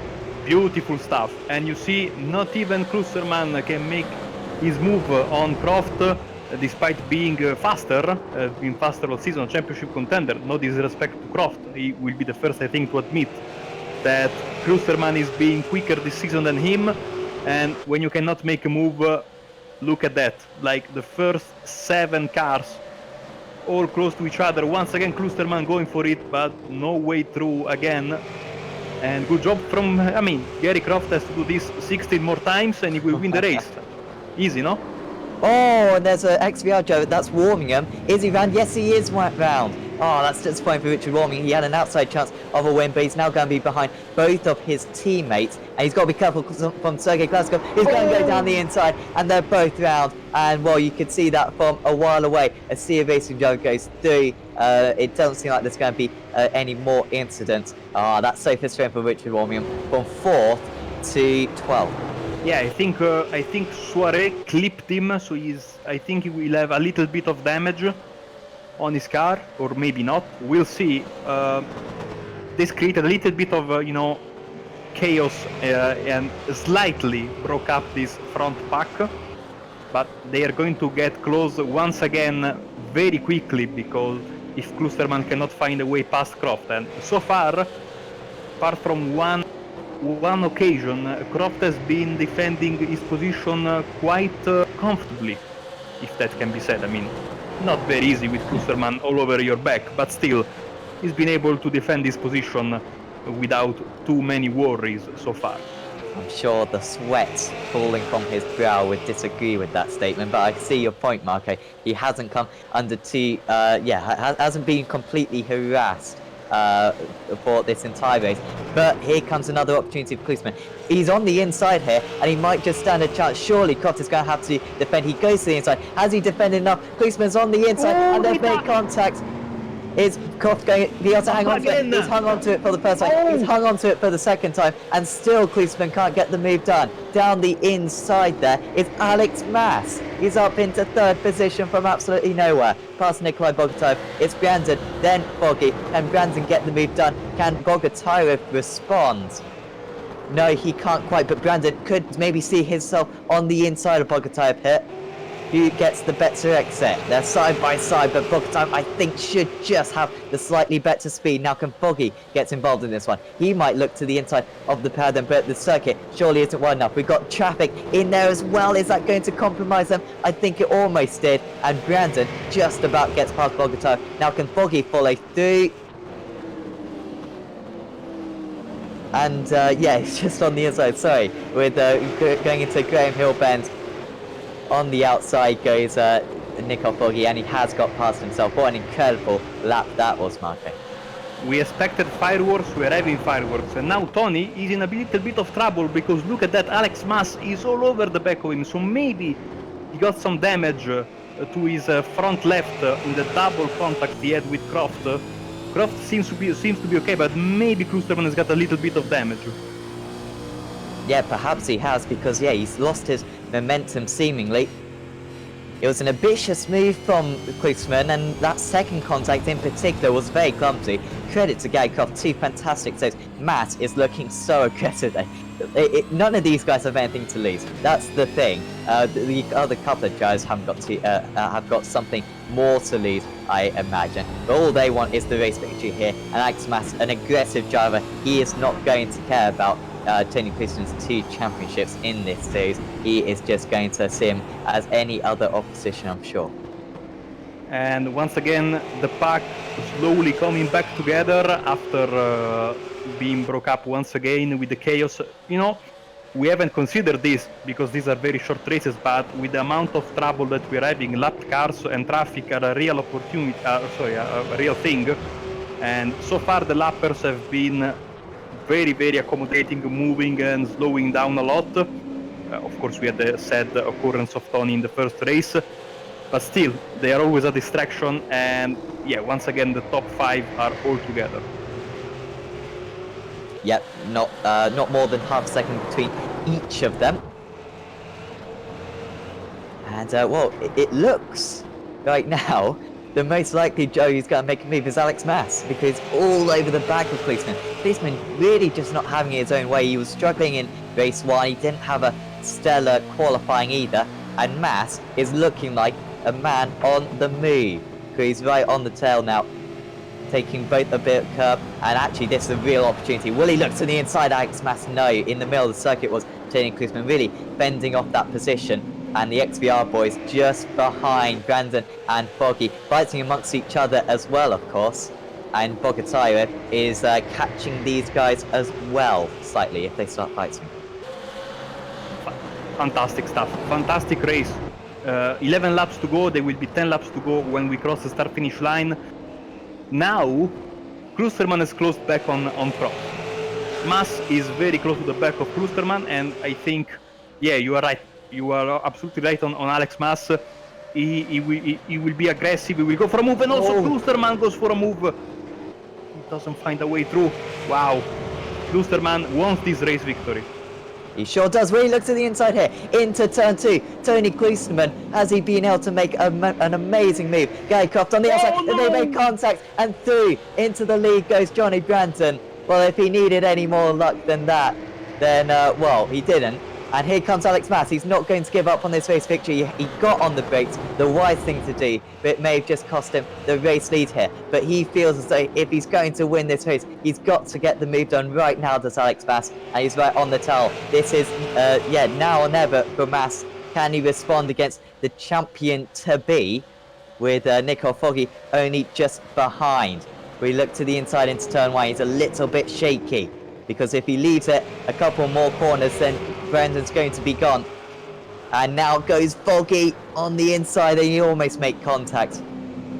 And, well, I think Brandon now looking in a very strong position. Well, if Tony didn't have bad luck, he would have no luck at all tonight. Another very, very unfortunate moment for him. I'm sure Croft is feeling a little bit sad about that. I want to see that contact again, maybe later, when, you know, maybe after the end of the race, because we are having a great battle at the front. And Foggy needs to make the move now if he wants to catch his teammate. Yeah, Mass's chance of the race victory are surely over now. Here comes Foggy. Mass isn't going to give up on this one, but he leaves his opponent generous room on the inside. And still has the ideal line. Does Foggy? No, he's dropped it. Incredible. He's hung on superbly. But those rear tyres are going to be so warm now out of the traction zone. He can't get it done right now, and he's got to be very careful through these next few corners. Now, I hope that people watching understand why we are a bit sad that this season is ending today, because this has been another fantastic year of racing. Look at this. We still have this race and another race left.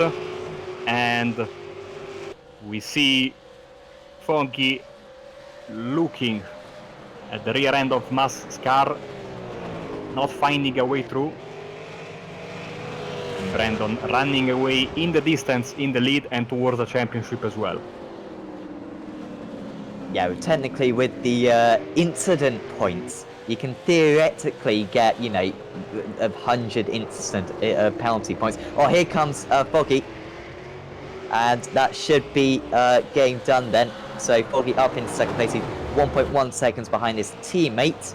Oh, well, he hasn't got a lot of laps to go, has he? He's got 6 laps to catch and pass.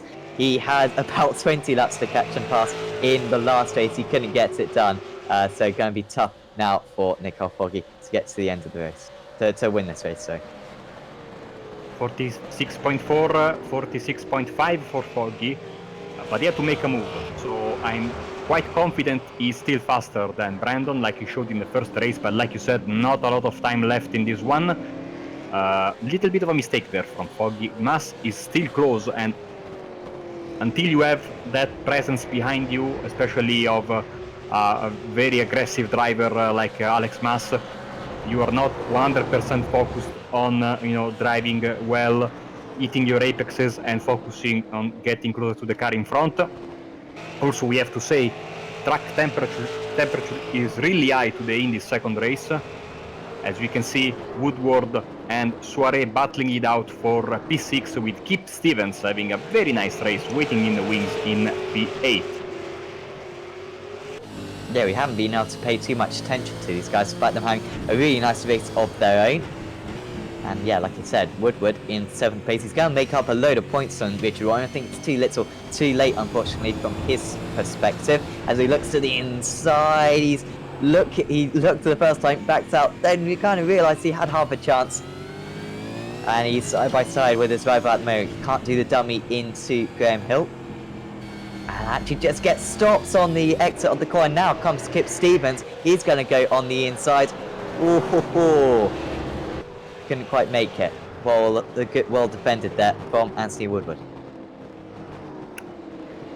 46.7 for Brandon, 46.3 for Foggy. So, race for the victory is on. Is there enough time for Foggy? I don't think so. As Soiree, Woodward and Stevens still in the same positions as they were when we first showed them a few laps ago. 3 laps left in this one. Yeah, so to be honest, I think Nico Foggy needs the entire season 6 to make the move on Johnny Branton around this circuit at least, because it's not looking like an easy task. He didn't really get close to making a move in race 1. He was close in terms of distance and time, but in terms of actually, getting alongside his teammate, not once did he. 4 tenths behind. He's going to have to try it on the next lap. He's only got 2 more chances into that turn 2 from now to the end of the race. But we did see him getting very close across the line. It's all about just kind of getting Brandon offline and then just getting the cut back one after the other and eventually culminating in a half chance. I'd like for him to try what he did on the very, very last lap of the race. That was taking a slightly more outside line into Druids. He had a very good run after that. He was able to put a lot of pressure on Brandon, and maybe if he tries that again this lap and not on the last lap, he will be able to go for a move. Again, he hasn't quite caught enough, so he's going for that wide line like he said, Marco, although kind of similar to his teammate. He's certainly faster than Brandon. There's absolutely no doubt about that. Because he had to catch him twice in race 1, he did so. He had to catch him in this race, and he has done so. But still, that 3 tenths of a second difference, I've never actually seen a driver in this series, in this format, take 2 victories on the same evening. Johnny Brandon's on the edge of that. He got a first, a second, and a second at some point earlier on in the season. And with 1 lap to go, it's looking like he might start this evening off with 2 first positions for himself. But Nico Foggy has got a few more corners to get it done. He is all over the back of his teammate and surely has to go to the inside this time. No, goes to the outside. The inside was covered off by Brandon, who now stops him on the apex. And that might just be game over, surely, as Foggy looks for every which way past. But he has tried everything he possibly can. He's all over the place, trying to apply the power. But with only 3 corners to go, it looks as though Johnny Brandon is going to get his second race victory of the day. It's going to be another close one across the line, I'm sure. But Johnny Brandon, he's got almost 2 hands on the trophy now, is going to win here for race 2 at Brands Hatch. And that was a fantastic racecraft performance. He got past Foggy earlier on whilst making his way through the traffic. And for race 3, you would not count him out despite the fact that he'll be starting way down the field. Dominic Sori is going to finish in 6th position there. He was passed by Tony Klusman near the end, with Nikolai Bogotayev finishing in 4th place. And I think we need to go back to that incident with Klusman to kind of get a replay of that, because that was the race-defining moment, Marco. Absolutely, absolutely. That was the moment that changed the entire complexion of the race. Well done to Alex Mas, first podium of his career in this series. Johnny Brandon with another fantastic race win. And race 3 will be, I think, the proper finale to a fantastic season. And here we go with the replay, I think. Yes. So Klusman went in hard on the inside, very generous from Croft just to leave him a bit of room. Croft has already lost it seemingly at this point, and just taps Tony Klusman's car. Clever from Mass to get on the brakes. He had to avoid contact, and straight through went Johnny Brandon from 4th to 1st in a matter of seconds. Yeah, you described the crash perfectly. Very smart of Alex Mas to hold the brakes just a bit. Sometimes that can do wonder for your car and your final position, and he gets a well-deserved podium behind Brandon and Foggy. And here we go, Sam, with the final results of the race. Yes, Johnny Brandon. Well, it was comfortable this time. Half a tenth larger than it was on the last race, 1.5 tenths. The difference, and yeah, really well done from Brandon. 11th on the grid, superb. Alex Mas, I think that's his first podium in this series. Really well done to him, and he is looking really strong today. He managed to really mix it with the XBI drivers for a while. Nikolai Bogotayev, I don't think I've ever seen him finish that high up in a race, so really well done to him in 4th. Tony Klusman could be a dark horse in race 3 in 5th, and it's Dominic Sori in 6th. Anthony Woodward in 7th place from 17th on the grid. Kip Stevens just kept out of trouble, only 17 seconds off the lead. That is superb from Kip in 8th. Then it's Clyde Whiting 9th, Sergei Glasgow in 10th. Then it's Guy Croft, Samuel Buzan, Miro Hraski, David Fielder, Richard Warmingham, Bill Switzer, and Greg Branch. So, for race 3, we will have a full reverse. That means, unfortunately, Hraski, in his first ever race in this series, isn't going to qualify for that. It's going to be Sam Buzan on the pole position, with Gary Croft in 2nd place. Really the highest of the top drivers, I guess, is going to be Klusman. He's going to start in 8th position, I believe. And now, of course, yeah, Brandon starting in 12th place. You wouldn't rule him out of another race victory to make it a hat-trick of wins. What an achievement that would be. Along with, of course, the inevitable championship now is coming his way. We will be coming your way in about 25 minutes time for race 3, the final race of the season.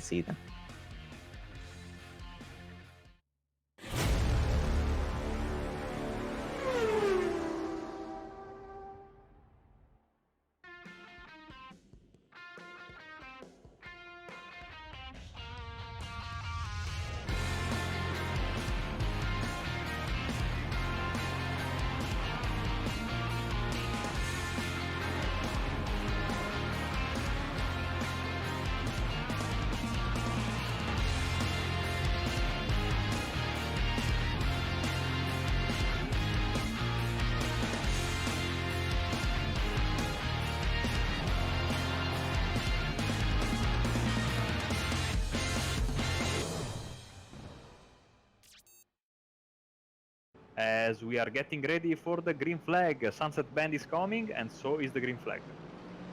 Jamie Ayres once again leaving a big gap, and he is still staying pretty much within the rules by just going a little bit wide, gets a nice run out of that final corner. Lee Dima is relatively close, but I don't think he's going to be able to challenge him down into turn 1. No, he's a long way behind. With Cullen staying in P3 with Stephen Burke already gets him past Ronald Mees, and in fact Ronald Mees has lost another position to Chris Danes, so not a great start for him. That Ferrari power though, how strong is it down the straights? He is closing in a little bit, and maybe he can go for a lunge into this next hairpin, but I think he might think better of it. Maybe he won't do, because Chris Danes is down the inside and he's got that move done seemingly, although Burke is going to try to stay in there. Chris Danes though, Marco, brilliant start to this race from 6th to 4th already. Basically he's in a very good position, Jamie, yes, whichever way you look at it, but he will still want to get in those points. Nice and early today, and Chris Danes, after an awesome start, is round here Sebring, and he's right to the rear of the field. Once again now, going into turn 1, there's not a whole lot the defending driver can do, because look at this, it's such a wide entry into turn 1, and Rick Cullinan will go down the inside once again, but Demon was prepared for it, and he's happy to just go round the outside. Cullinan though isn't happy to give in yet, and he might still have a chance going into turn 2. Demon can stick it round the outside there, and he'll have the inside for the King, but the outside once again for the next serious corner, and Demon has surely lost out this position, but Cullinan is a little bit tentative on the inside there, didn't carry the speed through, and he's given his Mercedes rival an invitation back, and he's also giving an invitation to Burke and Means to get involved in this one as well. Down the inside is Lee Demon once again, but Cullinan very deep on the brakes, but the exit has not worked out for him, and from attacking he is now defending. Stephen Berg is going to get his nose in there. He's going to be alongside with Cullinan into this next corner where Cullinan was so deep on the brakes last time, but Cullinan does not lose a position for now. And in the end the status quo remains the same, even though I think Dimmer went a little bit wide. Yes, he did, and he's in the fence.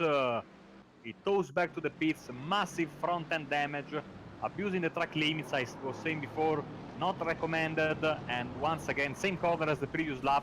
This time he wasn't so lucky and he went straight into the Armco barrier. I don't really know what's going on there, but here we go. Marco was promoting the move around the outside for Ronald Moons, and can he pull it off here? He's just too wide though, he needs to stay a little bit tighter than that. He's got a nice little run though, and he might be able to go for a lunge into turn 2. But once again, Stephen Burke's there, and Max Ray sees his opportunity, and he maybe sees a position here, but there's contact between the two of them, and they're both lost out from that one. Ronald Moons carries on, and we wait to see what damage Max Ray has got, and it's terminal damage. And if he can possibly finish this race, that would keep him in line for the reverse grid, but he's going to have to stay back to the pits. And Ronald Means is watching this, hoping for a mistake from one of them. The Mercedes is bound to be a little bit faster, and in fact, Rafe Cullinan is letting his rival pass. I don't know if there's an issue for Rafe Cullinan here, Marco, but he's going very slowly all of a sudden. Let's see, because he's changing gears Nah, quite he's early. got fuel issue. That's why he's been so slow through the event, because he's got no fuel left. So here comes Jamie Ayres. 48 points the difference in the championship going into this race. At the end of it, it's going to be 23. Jamie Ayres one step closer to taking that championship title.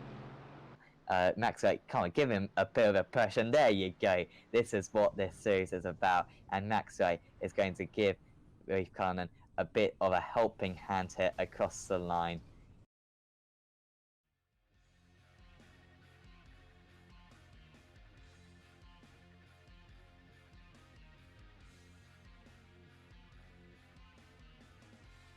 Welcome back. I don't see a safety car, Marco. Oh dear, this is getting quite fast. Okay, I think we're going. Here we go. So, green lights are on, and Ronald Moons is away from the pole. Stephen Burke is in second position with Jamie Ayres in third already. Scott Malcolm getting past Colin Robinson. But nice start for Moons. Has got to be strong straight from the start. And here is Malcolm getting an awesome start. They're all off the circuit though. Oh, what's going on? And there's a three-way crash. All the drivers were on the grass. I've never seen anything like it's like they put some oil in the first corner. Let's see the replay. So Dimmer was lagging behind, but look, everyone went wide. Well, I feel sorry for Ray Carmen that he was the instant passer, to be fair. Got away without too much instant. Back with the lead. Jamie S feels like he can get this move on the outside. This is the situation that Burke found himself in so many times in race 1, defending against one on mains. At the moment, he's being resolute in defense, but he can't cover off that inside line. And Jamie S will surely take the lead now, unless Burke can somehow find his way round the outside. He's going to try to stay level, but it's a losing course. And Jamie S takes the race lead. Burke is absolutely desperate to get this race lead straight back because he knows on pace he has got no match to Jamie S, and for now he is staying close. He's got to make this one stick, and now round this Jamie S, and he could lose 1 position, he could lose 2 positions. He's only lost the 1 position in the end. As they enter Sunset Bend, tires are squealing, cars are jumping all over the place, and also Cullinan is coming. Robinson just a bit behind these guys. As takes back the lead, he was leading across the line. For some reason, Stephen Burke just did not accelerate from that Sunset Bend, and Jamie S takes back the race lead here after a mistake from earlier on. Either he makes a move on Burke, or he gets attacked by Cullinan. Oh, slow down by Moons, by Cullinan, sorry, by Burke, and Moons goes past him.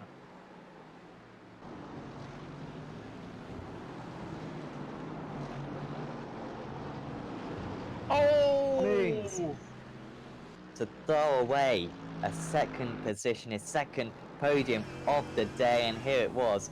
Just got on the curb seemingly on the outside, and Marco, if you do that lots of times, then that's kind of bound to happen eventually. Yeah, a classic Sebring mistake. And he'll round Sunset Bend to surely clinch the championship. He'll take the lead of the championship for the first time this season, going into the final race. And Jamie S wins here at Sebring. And of course, we should just point out, well done to Colin Robinson. He is the champion in the Murray Walker Cup. I think we might already be getting away. No safety car once again. Standing start once again. Jamie S, will it be once again for him taking away the flag? Away we go here at Sebring. Stephen Burke staying relatively close going into turn 1, but I don't think he's going to be able to mount an attack with Cullinan under a bit of pressure. Burke goes for it though, and he very nearly made it. That was really brave there from Stephen Burke. Cullinan holds on to P2 with Ronald Moons already gets him past Colin Robinson. Right is around, I think. There's some tire squealing. Oh yeah, he's in the fence. Wasn't going well for Max 8 before this after this bit of a slowdown, and just getting on the bumps there, I think, Marco, and that was enough. Back to the front. Burke is in first. What happened? Straight away had to turn out a bit just to yeah, make sure that he didn't spin. Let's see. Yeah, that was what happened. And Michael Docker did it at Phillip Island. So 3 drivers have done it so far this season. We'll be interested to see if we get a 4th and Lee Deemer into the wall. He's shown pace today, Marco, but just had a few too many instants. But out to that final corner, Burke really does struggle in comparison to us, and he's not going to go defensive. Clearly feels as though the outside line is better, but Jamie S is happy to take this inside line, and he might be happy to take the lead as well, as Stephen Burke runs round the outside of Jamie S, and he might just be able to pull ahead. But will he have the outside line for turn 2? Yes, he will do, and he's going to have to be so quick on the outside here. This could be a brilliant defensive move if he can pull it off. Stephen Burke, Ayres is still in there, but Burke hangs on, and what defensive driving that was there, Marco, from Stephen Burke to hold on to the race lead. Here comes Ronald Moons once again though. He's edging closer. That Mercedes power will help him along, and he looks to the inside, into the hairpin. Cullinan squeezes him, and he might just be able to hang on to this position. Jamie S has got the move on Stephen Burke, and that's a slowdown for Steve Burke. Ah, dear. Whilst the BMW has been replaced by the M6, and look at this, side by side for first place, virtually Burke and Ayres. What has happened to Jamie S? We'll have a look at that just in a second. Just looking at the pit stop times, Jamie S, damn it, it doesn't go up for me. So 4.5 seconds longer stop. forever. Airs once again right back onto the tail of Stephen Burke, and this is where Burke struggles, just on the exit of that sunset bend, and he struggled again, and this time Jamie Ayres is going to have a brilliant opportunity. Burke doesn't like to defend too much, but he is going to defend this time, going into turn 1 here at Sebring. And Burke might just be able to hang on, but Ayres is going to try to come back, and Ayres could be off the circuit. He is off the circuit. Stephen Burke across the line to start the final lap of the season. Jamie Ayres to the outside into turn 1. Can Burke hold him off? It looks like he just about will for now, but Ayres can maybe get the cutback. Burke has got to go to the inside. He can cover off the inside, unlike so many other occasions. Ayres fancies his chances round the outside, but it's not going to happen for him unless he can just go for a dive into this one. He's running out of chances, Marque, and that was where his best chance gone. And we may only have Sunset Bend to decide who wins this final race of the season. Just quickly, Dimmer. Oh, he's off. One mistake too many for Jamie Ayres, and he will have to be happy with P2. But Stephen Burke leading this race. He's only going to be happy with P1. He's been given a few opportunities by Jamie Ayres today, but finally he has taken one.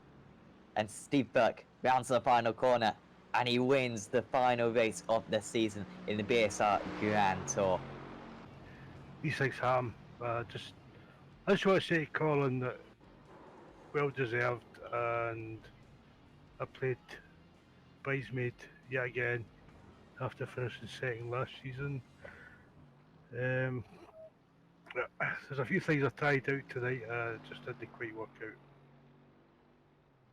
But for now, from me, from Marque, and from Sam, we'll see you next time.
We will wait and see. Ashley Jacobson unfortunately couldn't take the start, but we are nearly away here. Justin Boris from the pole position. It's the of the evening. And once again, the pole sitter gets a very nice start. Lee Woodburn still in second place, but he's going to be under pressure here from Chris Daines, who straight away is down the inside, and he might just be able to make that move. Almost contact, and Daines is almost round. He's hung onto it though. Big contact with the curbs again though. It's all chaos behind the race leader. A couple of cars off the circuit. There's somehow not a big pile-up. There so nearly was. A car very slow on the inside. That's Tristan Bodice, is it? Oh dear. The race, the pole sitter, the race leader, and he's right to the rear of the field. Sam Kumo already across the track, and that's going to be a big slowdown for him, unfortunately. But Chris Daines, despite making big contact in that first chicane, takes the race lead. And despite him falling to the rear of the field, you would not count him out of even a podium out there. But he's going to have a long way to go. And Chris Daines, from the race lead, has binned it. Coming out of the chicane, I cannot believe it. Chris Daines. And all the front runners having their issues. It means that Rafe Cullinan, at the conclusion of this opening lap of the race, is the race leader. No, I was just saying, that's fine. I was just saying, I don't know if he had a screen freeze or something like that. As this car spun, it's turn 1. Oh, big contact as well. Tristan Oh, it's Bottas, the teammate. race. And yeah, he's that as well. Is that Jim Flanagan? Jim Flanagan's round. Justin Bottas involved and Flanagan involved. So yeah, contact between the two teammates. This is the only battle that really matters right now. It's so Which has got a run in Cullinan. Cullinan once again a little bit slide down the pit straight. Wood to the outside. Can he have the confidence on the brakes this time? He's going to try to do it, Chris Wood. No, he's not. Cullinan's almost wide though. And then the spinner in the background. And they're all round. Oh, they're all round. Round. Madson's round. Oh, and big contact, with Madsen. And that might be his day over. I think Bottas has done the exact same thing as earlier on, as Kern goes through. And he's up into the top 3 now. So don't count out Chris Wood either. Maybe even Michael Hall could get involved in this race lead battle as well. Cullinan with the lock-up. And he's going to be under big pressure here. Those tyres will really be screaming at this point if he keeps on overheating them. And he could be under pressure here. Effort. He looks to the inside into the Villeneuve. But not quite there. Having to go defensive. And there's a little bit of a wiggle in the end from Hefford. He nearly loses the car. Cullinan, defensive into the hairpin now. And you can see how Kern is closing in on these guys. It's still side by side. Muscling his way around the outside is Steve Hefford. And he's got a fantastic drive from that corner. And this could be the moment after 17 laps that Rick Cullinan relinquishes this race lead. He's not going to give it up though. He's late on the brakes. They make contact. But maybe with the ideal line is Steve Hefford as they come down the track now. And on the inside is Steve Hefford. And he's made the race. He's made the move. And he's off the circuit though. It's not going to be a slowdown. Well, he's going to lose the lead certainly. Cullinan takes it back. Catching them. And Kern has made up some 3 seconds in that time. I did say if these guys start squabbling, Kern could be able to catch these guys in no time, and I think these guys squabbling away. Oh, nearly into the wall. Hefford's going to hang on to it. He might still be able to fight for the race lead, but he's relinquished that second position. Kern beautiful exit. Started in 22nd position. He's now fighting for the race lead. With Cullinan, he started in 5th place. He took the lead on the opening lap. He's defended for 19 laps so far. Is he going to be able to defend for one more as they go into turn 1? Kern on the outside. He's not going to make it. Cullinan in control, I must say.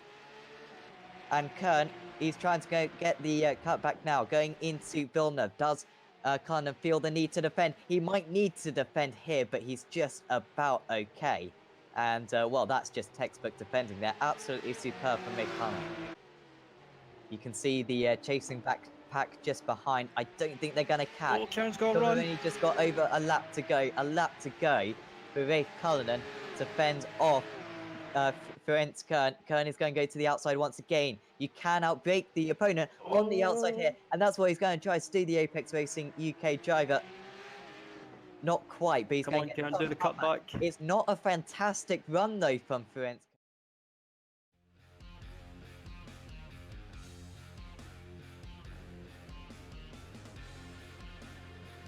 Welcome back for the final race of the season in the Euro V8 Supercar Series, sponsored by KSW Painting.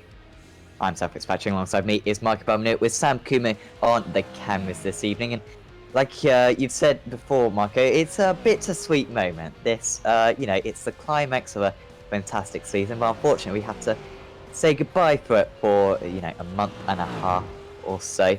But I'm sure Season 6 is going to be great. And I'm sure the end of Season 5 is also going to live up to expectations.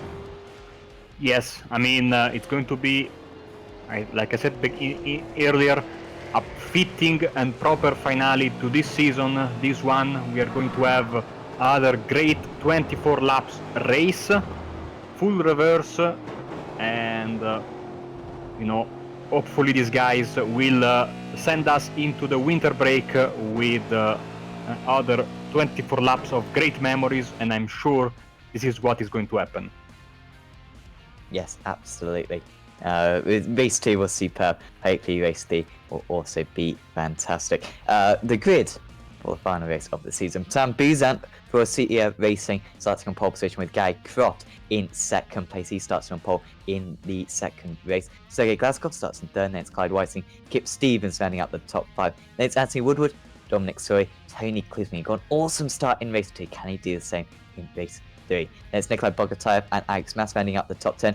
Then it's Foggy and Brandon with Huraski in 13th. There's Fielder, Warmingham, Switzer, and Branch. Just got a couple more gyros to get onto the field, and then we will be underway here. And away we go! Final round of the season. And Sam Buzan gets a handy start. He should be able to hold off Sergei Glaskov, and Gary Croft. Glaskov has got ahead of Croft, and also going off the circuit is Sam Buzan, and through goes Sergei Glaskov from the second row of the grid. He's straight through. We got 3 wide. It's like Klusman on the inside. I'm not sure if it was Whiting, sorry, getting a really aggressive down into that corner. We've got Never Quit Racing drivers all over the shop. Anthony Woodward now going through, trying to get past his teammate. Now can there's a problem. There's Croft. Oh, there's contact between him and a couple of the gyros, and Klusman's trying to go through. It's absolute anarchy here. Off the circuit goes Croft. He's all over the shop, and he's into the Assyria Racing driver and into Mass, I think that was as well. Well, plenty of incidents there on the first lap. We've got Foggy trying to get past him now. Brandon just behind him. Brandon, get the move done again on his teammate. Not right now, it seems. Absolute chaos. Wow, what a chaotic start to the final race of the season. Now Foggy, now Foggy on the inside of Croft makes the move. Brandon tries to follow him as well. Brandon just has to finish the race without making any big mistake. Championship should be... Is another contact there, and this is Mass and Croft once again. Croft is starting once again, and so does Mass. They went opposite ways, luckily, so no one else behind them got involved. Well, that's their second contact together, I think, in the first 1.5 laps. That's Cross. Third big slide. Here comes Klusman, then past Whiting. That should be very simple. Teammate of course, Klusman. Could have won race 2. He will be desperate to win race 3. He's got another of his teammates just ahead. Buzan is ahead of Glaskov, so after losing it in turn 1, he's got it back. And while if he can keep a decent pace up, he can definitely win this race, but he's got to be error-free now to the end of this event. None of the 3 drivers on the podium right now have ever won a race in this series. Klusterman has won plenty of them, of course, but not tonight. We'll see if he will be able to catch and pass his 3 opponents in front of him. As well, Woodward is his teammate, so probably he will have quick work there. But of course, different story with Glaskov and Bazin, and you remember in the previous race he had a lot of problems making move on. Everyone is having problems. I mean, these first laps are the best if you want to make a move, because more chaos, drivers going a bit slower than race pace normal. So let's see what Tony does. First, of course, he has to pass Woodward here. Yep, 3 seconds off the lead is Klusman. He does not want to be any more than 3 seconds behind by the time he gets past the driver ahead, 7/10 behind currently. And this could be quite a streamlined way to win for Tony Klusman. It's looking very good for him currently. Just behind Whiting and Foggy, trying to keep up with Klusman. Don't rule out Nico Foggy whatsoever. Brandon now getting past Bogotai, so trying to follow his teammate through, and he's up into 7th place as Foggy got past Whiting, yet they are side by side, and Foggy is now through, so Whiting couldn't put up too much of a block for his teammates. And Foggy now, well, he's going to be on the charge past Klusman, who has already got past Anthony Woodward. So teammates working very well there for Never Quit Racing, and that was certainly the right thing to do. Klusman's lost no time there whatsoever. Yes, because if you remember in the previous race, when Klusterman couldn't make a move, suddenly there was a train behind him. And behind him, of course, we have Foggy, Whiting and Brandon, especially Foggy and Brandon. He doesn't want them to get into the equation for the race win. He wants to battle with Luzin and Glaskov, and hopefully not having Foggy and Brandon on his back, because that can be a bigger problem, a bigger challenge. This is a difficult challenge for him because he has to make 2 overtakes and it is not easy. But if he can keep Foggy and Brandon at a safe distance from him, life can be a little bit easier for the Canadian driver. Ooh, he's running a little bit wide. Maybe that's probably just his normal racing line. Time to push hard is Tony Klusman. He is gaining on the race leader, but not at a rate of knots. Here comes Brandon then, so he's now got to get past Whiting, so he's quite a bit far behind Nicole Foggy. It's not looking like he's going to be able to pull off the triple, but the champion in waiting, the champion-elect, I guess, has nearly got past his rival, but he's going to have to maybe wait for another corner. No, he's not going to wait for another corner. He's going to go for it right now, and Johnny Brandon should now be up to 6th position. Yes, he is, and he can go and catch the top 5 now. He's 6.5 seconds off the lead, though. Sam, Foggy is absolutely flying 45.0 this past lap, fastest lap of the race, much faster than all of the guys in front of him. If he can get by Woodward quickly, he is absolutely in the hunt for a race win today. Well, if he doesn't win a race today, that would be total injustice, because he's been the fastest driver all day long, and here he goes. Well, I'd say he was the fastest driver all day long. He wasn't fastest in qualifying. That's what has really cost him, and he has now got past Anthony Woodward. Next up, Tony Klusman only a second ahead. Very good for Nicole to make quick work of Anthony Woodward there. And Klusman has got a problem. Oh dear. Into the wall goes Tony Klusman. Well, he had a chance of winning race 2 in a similar situation, and he has dropped this one by himself. He's run wide, was too aggressive on the power, into the wall, and well, that's not going to be his day over necessarily, but that's a race win chance completely gone. Wow, well, you know, first race it was you know, a matter, and second race as well, not his fault.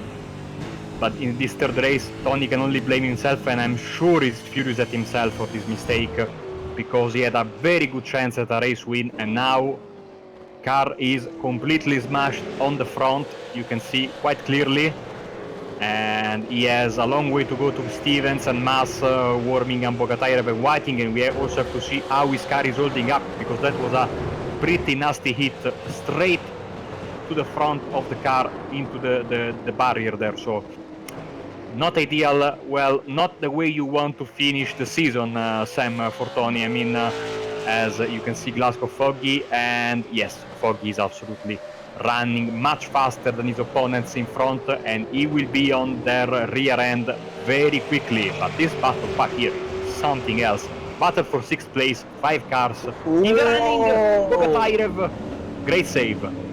And to be fair, desperately trying to get off the racing line to let the others through, because he did not want to collect anyone else. But, well, that's 3 positions lost immediately when trying to gain one previously. And these positions aren't easy to gain back. So Nikolai Bogatayrev, who's got a 4th position in race 2, been really strong day for Nikolai. But this race 3, not looking great for him right now. Nicole Foggy.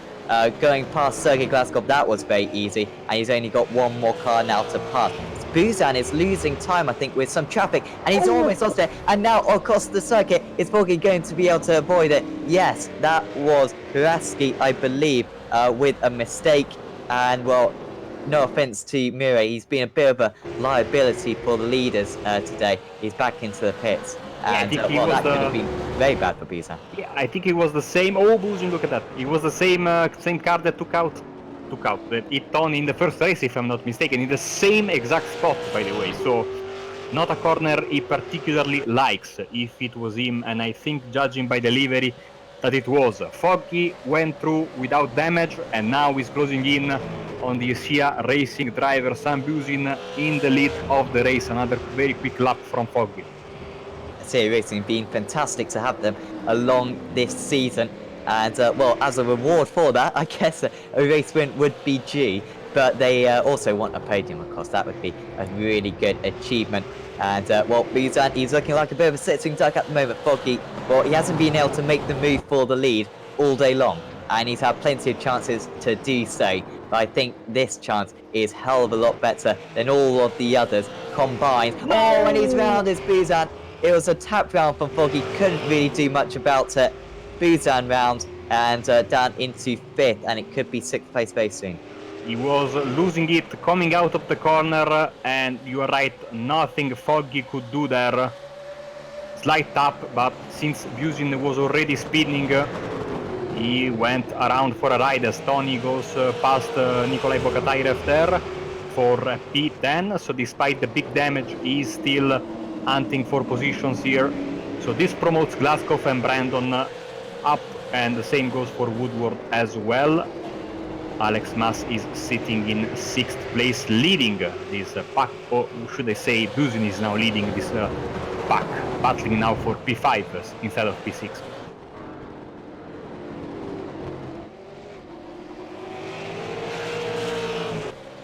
Yeah, fantastic battle amongst those drivers, and here we are, battle for the lead. Oh, sorry, no, Johnny Branton going through Barcelona Glasgow, apologies.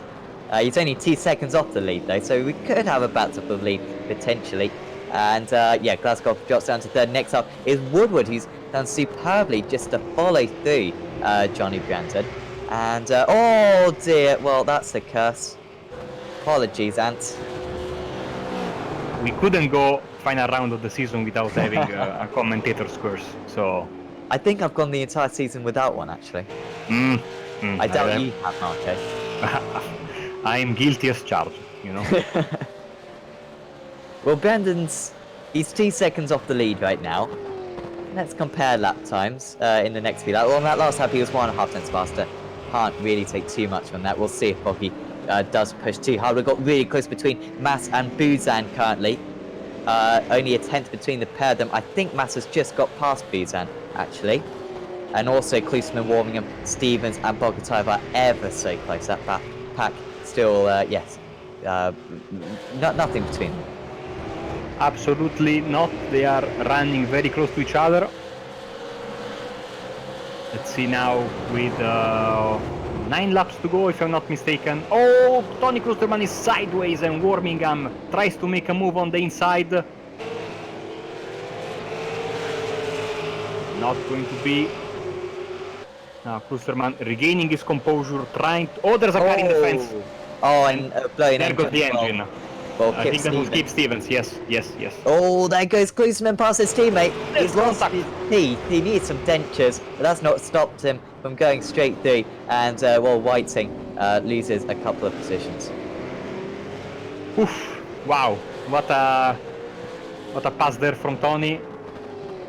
Racing hard but fair with his teammate. And there's someone in the gravel there. I think that was Croft, maybe.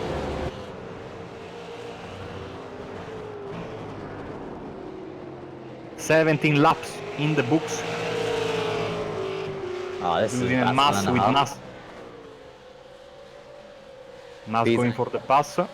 Yeah, Buzan coming back at Mas. And, well, there he goes. Lost the position a couple of laps ago, but here comes Mas. On the inside, potentially. Oh, he just about covers him off. A bit of a block there. And this is only going to invite Klusman and Warmingham to get involved in this battle for 5th place.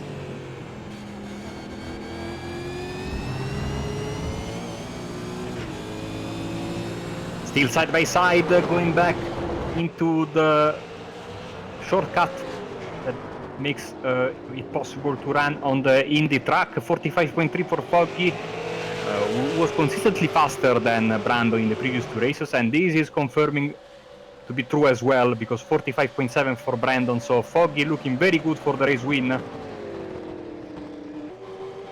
it would be a very deserved win, Sam, because he was in race consistently faster than everyone else.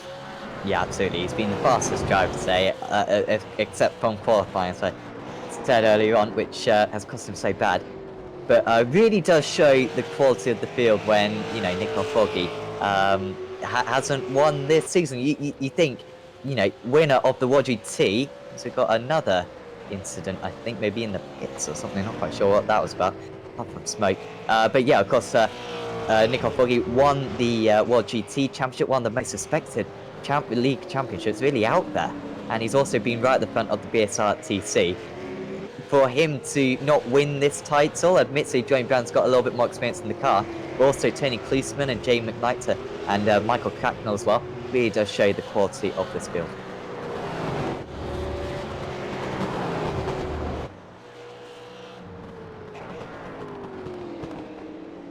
Sergei Glaskov is now 3.7 seconds off these top two, holding off Anthony Woodward. Not sure if Woodward's ever got a podium in this series. This would be a first for a lot of drivers. I don't think Glaskov's got a podium, certainly this season. Maybe in the past he's got one. But yeah, well, Woodward's been sat behind him for a few laps now. From what I've seen, hasn't really got alongside his rival yet. But he'll be trying to, yeah, try to not do that in these final few laps of the race. Yes, I think this will be the best result ever for Glaskov, no matter what the finish. But of course, you want to end the season on a high and finish on a podium. Also, don't forget, in a couple of weeks we are having the Christmas special, if I'm not mistaken. On the 8th, or maybe the week after, we'll keep you posted on our Facebook page. Woodward. I think it is on the 8th, yeah, 2 weeks. Unfortunately, I don't think I'm going to be able to do that one.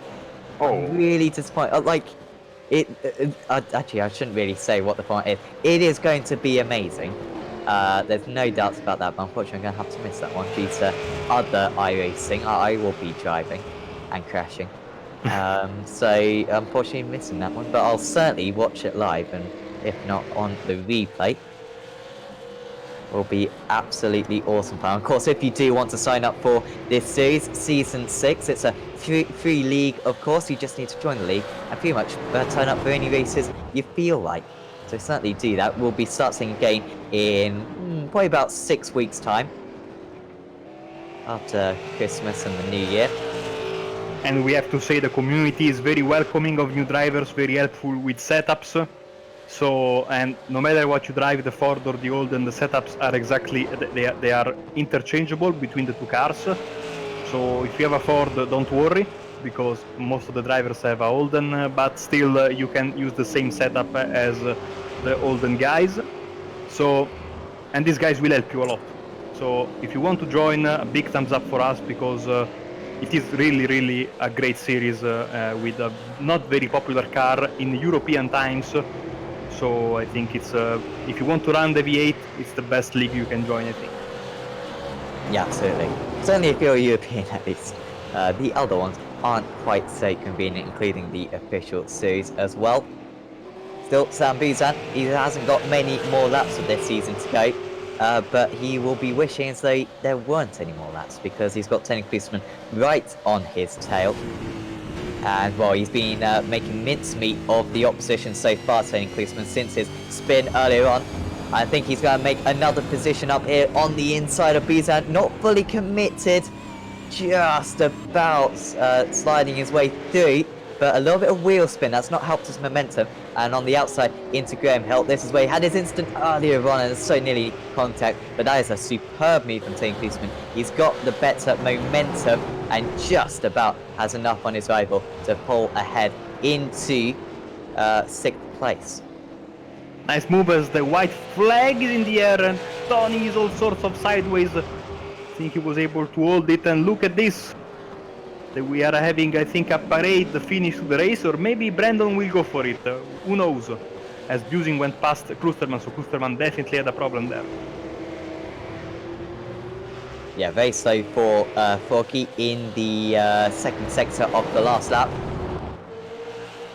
He is going to win this race, but we should really pay attention to Johnny Brandon, who is going to confirm the championship. He is going to be the Season 5 champion of the Euro V8 Supercar Series as they cross the line in fashion to XVR. They win the Teams Championship as well, of course. An absolute domination today. Nicole Foggy with the race victory. And, well, they have been an absolute tie for today. They've been very close throughout the season. It's Johnny Brandon who wins out. And that was a very good way to finish off this championship.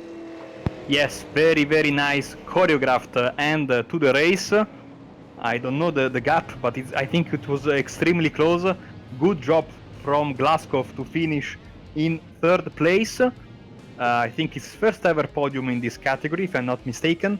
Woodward Mass with another, P5, another decent result, and now the celebration for.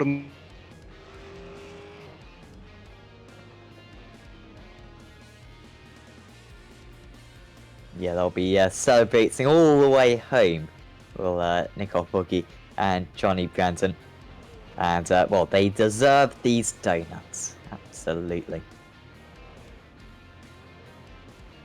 Of course, we should also say, of course, Richard Warmingham, I don't have the points in front of me, and despite a very good afternoon for Anthony Woodward, I believe Richard Warmingham is the champion of the club championship. So very well done to him, Anthony Woodward. Really, like I said, with a fantastic day. A couple of fourth places, and should be nothing to be ashamed of. And yeah, he finishes second in that championship. And I think we can go through the final results for you now.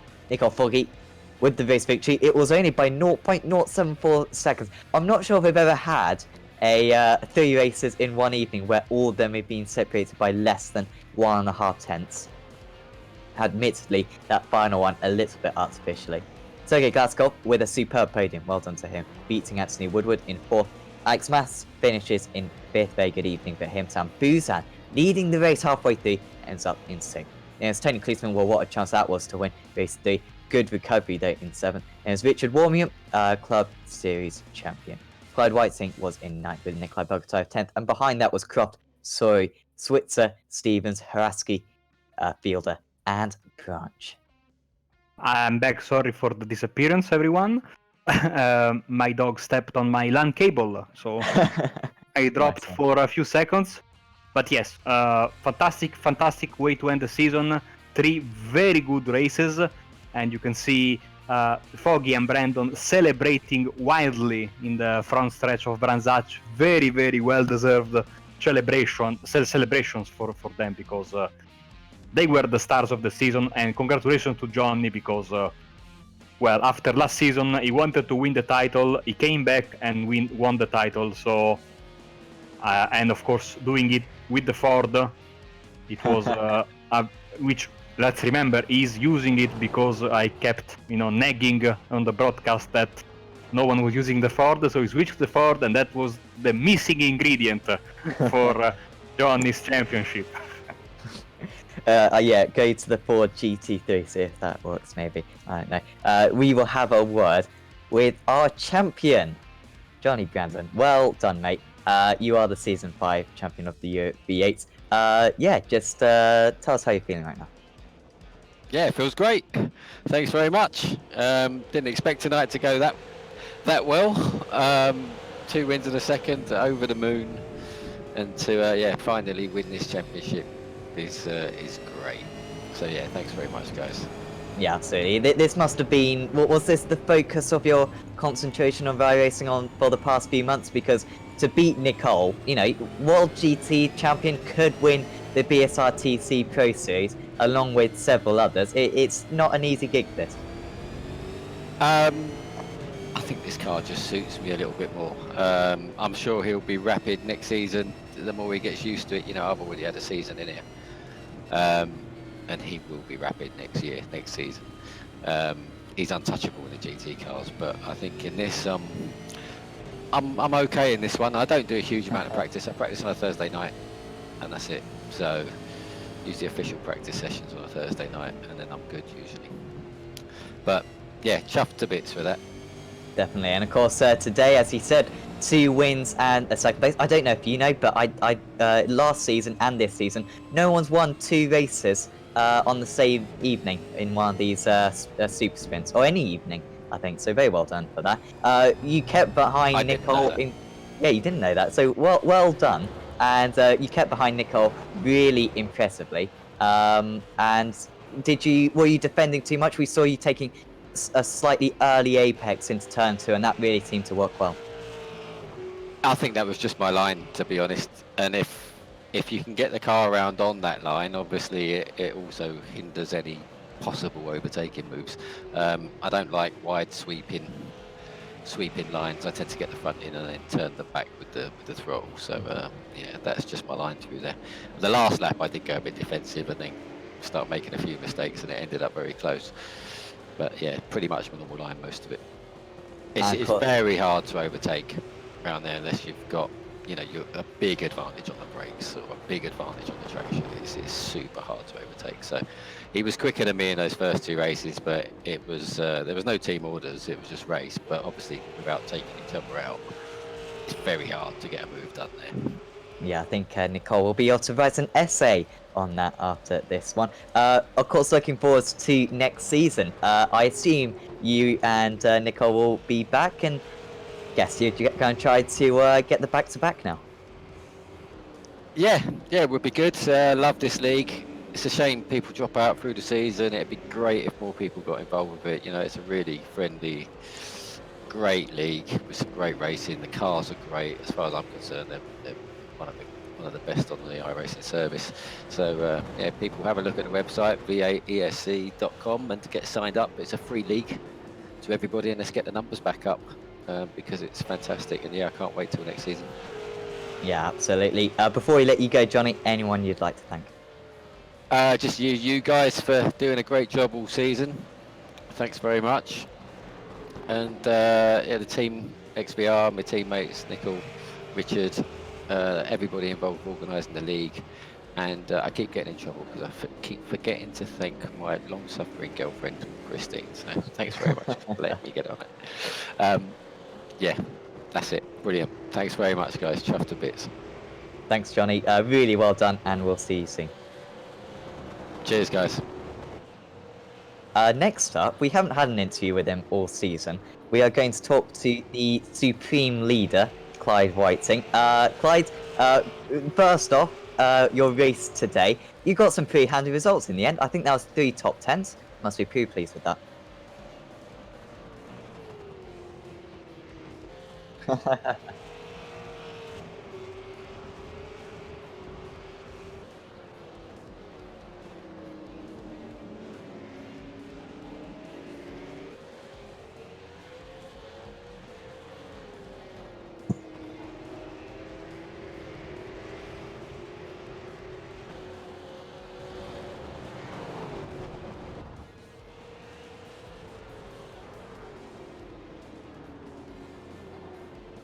To pass them 35 times every lap. It's just a really fun but strange combo of brands.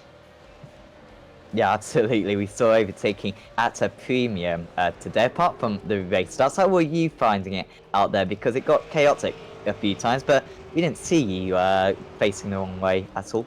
No, my biggest mistake was in race 2. I started right near the front, went round the hairpin and suddenly thought to myself, I can get Gary Croft here, I'm faster than him. Put my foot to the floor, ran out of talent and shot off to the right. And then because obviously the field is so bunched up at the start, literally had to roll along the grass and came back on the track second from last, I think. Well, it's a very good recovery from that point. And of course, overall this season, you've kind of been the head of it, and you've done an extremely good job. And yeah, just any words to, you know, all the league members and yeah, I've got quite a few people to thank, so bear with me. Obviously, congratulations to Johnny Brandon on winning the KSW Cup. He's been by far the fastest and most consistent driver all season. He would have won last season but dipped out on our drop score rule. Then you've got Johnny, Rich Warmingham and Nicole Foggy. XVR Sim Racing have just wiped the floor with everybody else with the team championship. And at XVR again, Rich Warmingham, well done on the club championship. Sponsors, big thanks to KSW Painting for the sponsorship this season. Obviously, for those of you that don't know, that's Klaus Winther, who is one of our drivers. He's just on a bit of a sabbatical at the moment because he's lost his racing mojo. But happy to announce that Klaus and KSW will be sponsoring us again next season, so that's good. Big thanks, obviously, to my admin team. They all do their little bits. And to all the drivers, because without the drivers, there isn't a championship. And you guys for the work that you do with the broadcasting. Obviously, Sam and Marco, you're our staple diet of regular commentators. I know Chaz has filled in a couple of times, so keep doing what you do, guys, because I thoroughly enjoy watching the broadcast back the next day. This year we introduced round sponsorship. I just want to say a big thanks to D4 Pet Services, Simability, XVR Sim Racing, West End Mazda and Phantom 71 for all the sponsorship they've done for rounds this season. Obviously it all goes in the league coffers and helps us pay for the following season. Announcement coming up soon, early next week, for our Christmas event, which is going to be a race of champions. And the only thing I can really reveal at the moment is we will be using the V8 in all 4 of the iRacing disciplines, so road, oval, dirt and rallycross. Don't ask me any questions, I can't tell you anymore. Oh, we know. Personally, I'd like to thank my team, NQR, Tony and Chris, Victor, Greg. They took me and Anne and Pete Bingham on board this season. And you can see from his results has really improved and put the work in and got up there. I haven't had the time this season to put into it because of work, but I've still improved. And Pete's had a bit of a rough second half of the year with, for personal reasons. And I've got to say this, I must thank my wife, Katie. If she didn't watch so much shite on the TV downstairs, I wouldn't be allowed to come upstairs into the man cave and talk to you guys. So, sorry for all the thank yous there, but I don't do interviews very often, and I'd just like to thank everybody for all their help. Yes, absolutely. Thanks, Clyde. Of course, next season we are super looking forward to, of course, and we certainly wish you the best of luck, driving and organising as well. Yeah, next season's not going to be a raft of changes because we think we've got a very good format now. Just a couple of things to discuss with the admins before we announce, but we'll get the Christmas fun out of the way first. Yes, we are. We're looking forward to that. So that's going to be interesting. I really wish I could do an evil laugh now, but I can't. Anyway, Clyde, super appreciate everything that you do for the series, and we'll see you soon back on Apex Racing TV. Yeah, thanks, guys. I'll let you cover the next interview, Marco. Who would you like to have, Nicole Foggy or Tony Kloosterman? Well, let's get Nicole Foggy in the commentary booth because I think today Foggy was the quickest driver in race setting. Sadly, couldn't get the move done in the first 2 races, but then in the 3rd race he got the win. So congratulations, Nicole. It was a great all-around evening for you, I think, with 2 second places and 1 win. Do you think you could have had all the 3 victories tonight? Hey, what's up? Maybe I was a bit faster than Johnny tonight. I think I like this track anyway. It seemed to suit me, and maybe I didn't want to push too hard, but I still pushed pretty hard to try and get past him. But didn't want to make any silly mistakes like I nearly made a few times against some other people, losing the rear on braking. But other than that, it was really fun tonight. I think Tony got a bit unlucky. Very unlucky actually. Even the past few rounds as well got quite unlucky with that. So but other than that, some good races out there. And Samuel Boozen, I took him out, but on the last corner, I don't know if you saw that, but I think he maybe came across me. I couldn't really tell. He was already in a half spin, so the little contact that you guys had sent him on the grass, but you couldn't do anything from our perspective since he was already half rotating. it only takes a little touch then, and so I think it was a racing incident.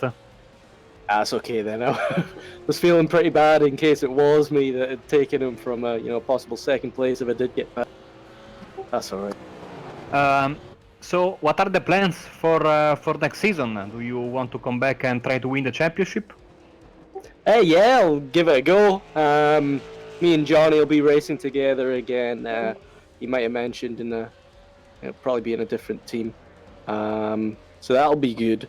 I'll see if I can take the championship.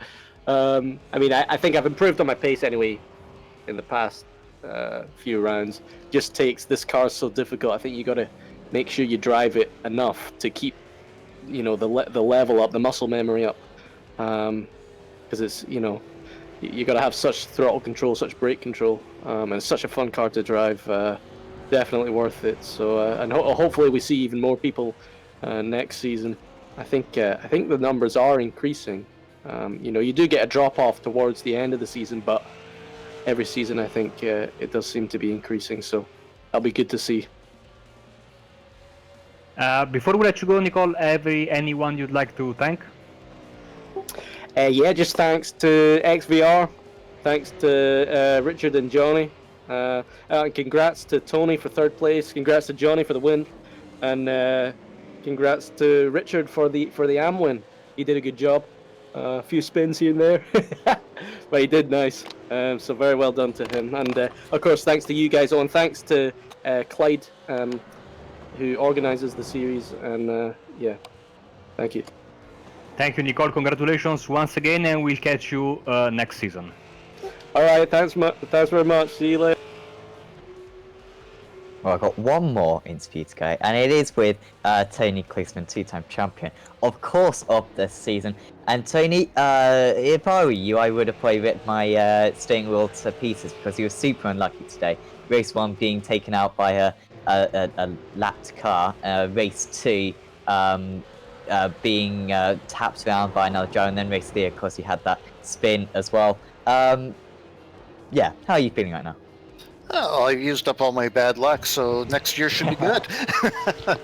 So that's the way to think about it, definitely. Really bad luck from the past 3 seasons, really, but a very decent performance today. It just seemed as though Nicole and Johnny were on top form today, and it was difficult to get close to them. Oh yeah, both those gentlemen have really shown this year that they deserve not only the team championship, but to be first and second in the standings. They've been exceptional. So my hat's off to them. It just means that we have to work a little harder. Yeah, absolutely. Looking towards next season, are you, Chris, and all the other guys as well going to be back? Yep, we'll be back. In fact, Chris will be back for the Christmas special in a couple of weeks. Looks like he's getting all his computer bits back together, so that's good news. And hopefully we have great car racing with us next year as well. Yeah, super. Look forward to that. And are you looking forward to the Christmas event? I assume you know what it is. It's going to be... I don't know how to explain it. I don't think we're going to be able to explain it after the race has happened. I think that you gentlemen will be very busy. So, because I always read in the provisional, from what I'm gathering, because in the provisional calendar, it was stated that the Christmas special would have been a normal 3-race night at Watkins Glen, but from what I'm hearing and the way you guys are talking, it is going to be completely different from that. It will be completely unexpected. How's that? Oh, wow. Well, I say one thing, and this is going to be a very nerdy reference, but I'm going to make it regardless. I hope, and I'm sure, it is going to be better than the Star Wars Holiday Special, because... but I'm sure it's going to be better. Certainly more entertaining. I'm sure it will be. Anyway, Tony, before we let you go, anyone you'd like to thank?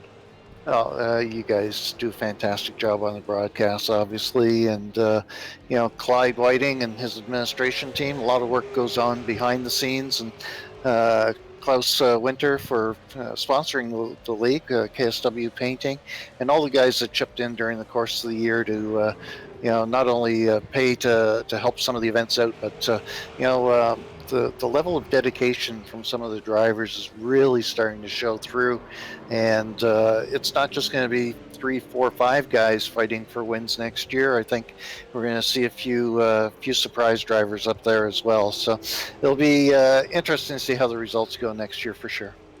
Absolutely, we're so looking forward to it at Apex Racing TV. And we'll see you soon, Tony, probably in a fortnight's time for the Christmas special. Take care, guys.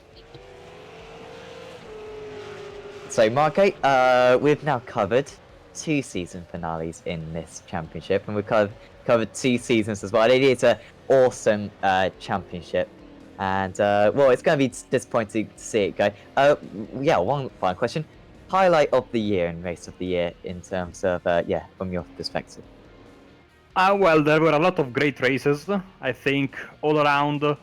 Probably my favorite race was, if I'm not mistaken, the first race at Phillip Island earlier in the year.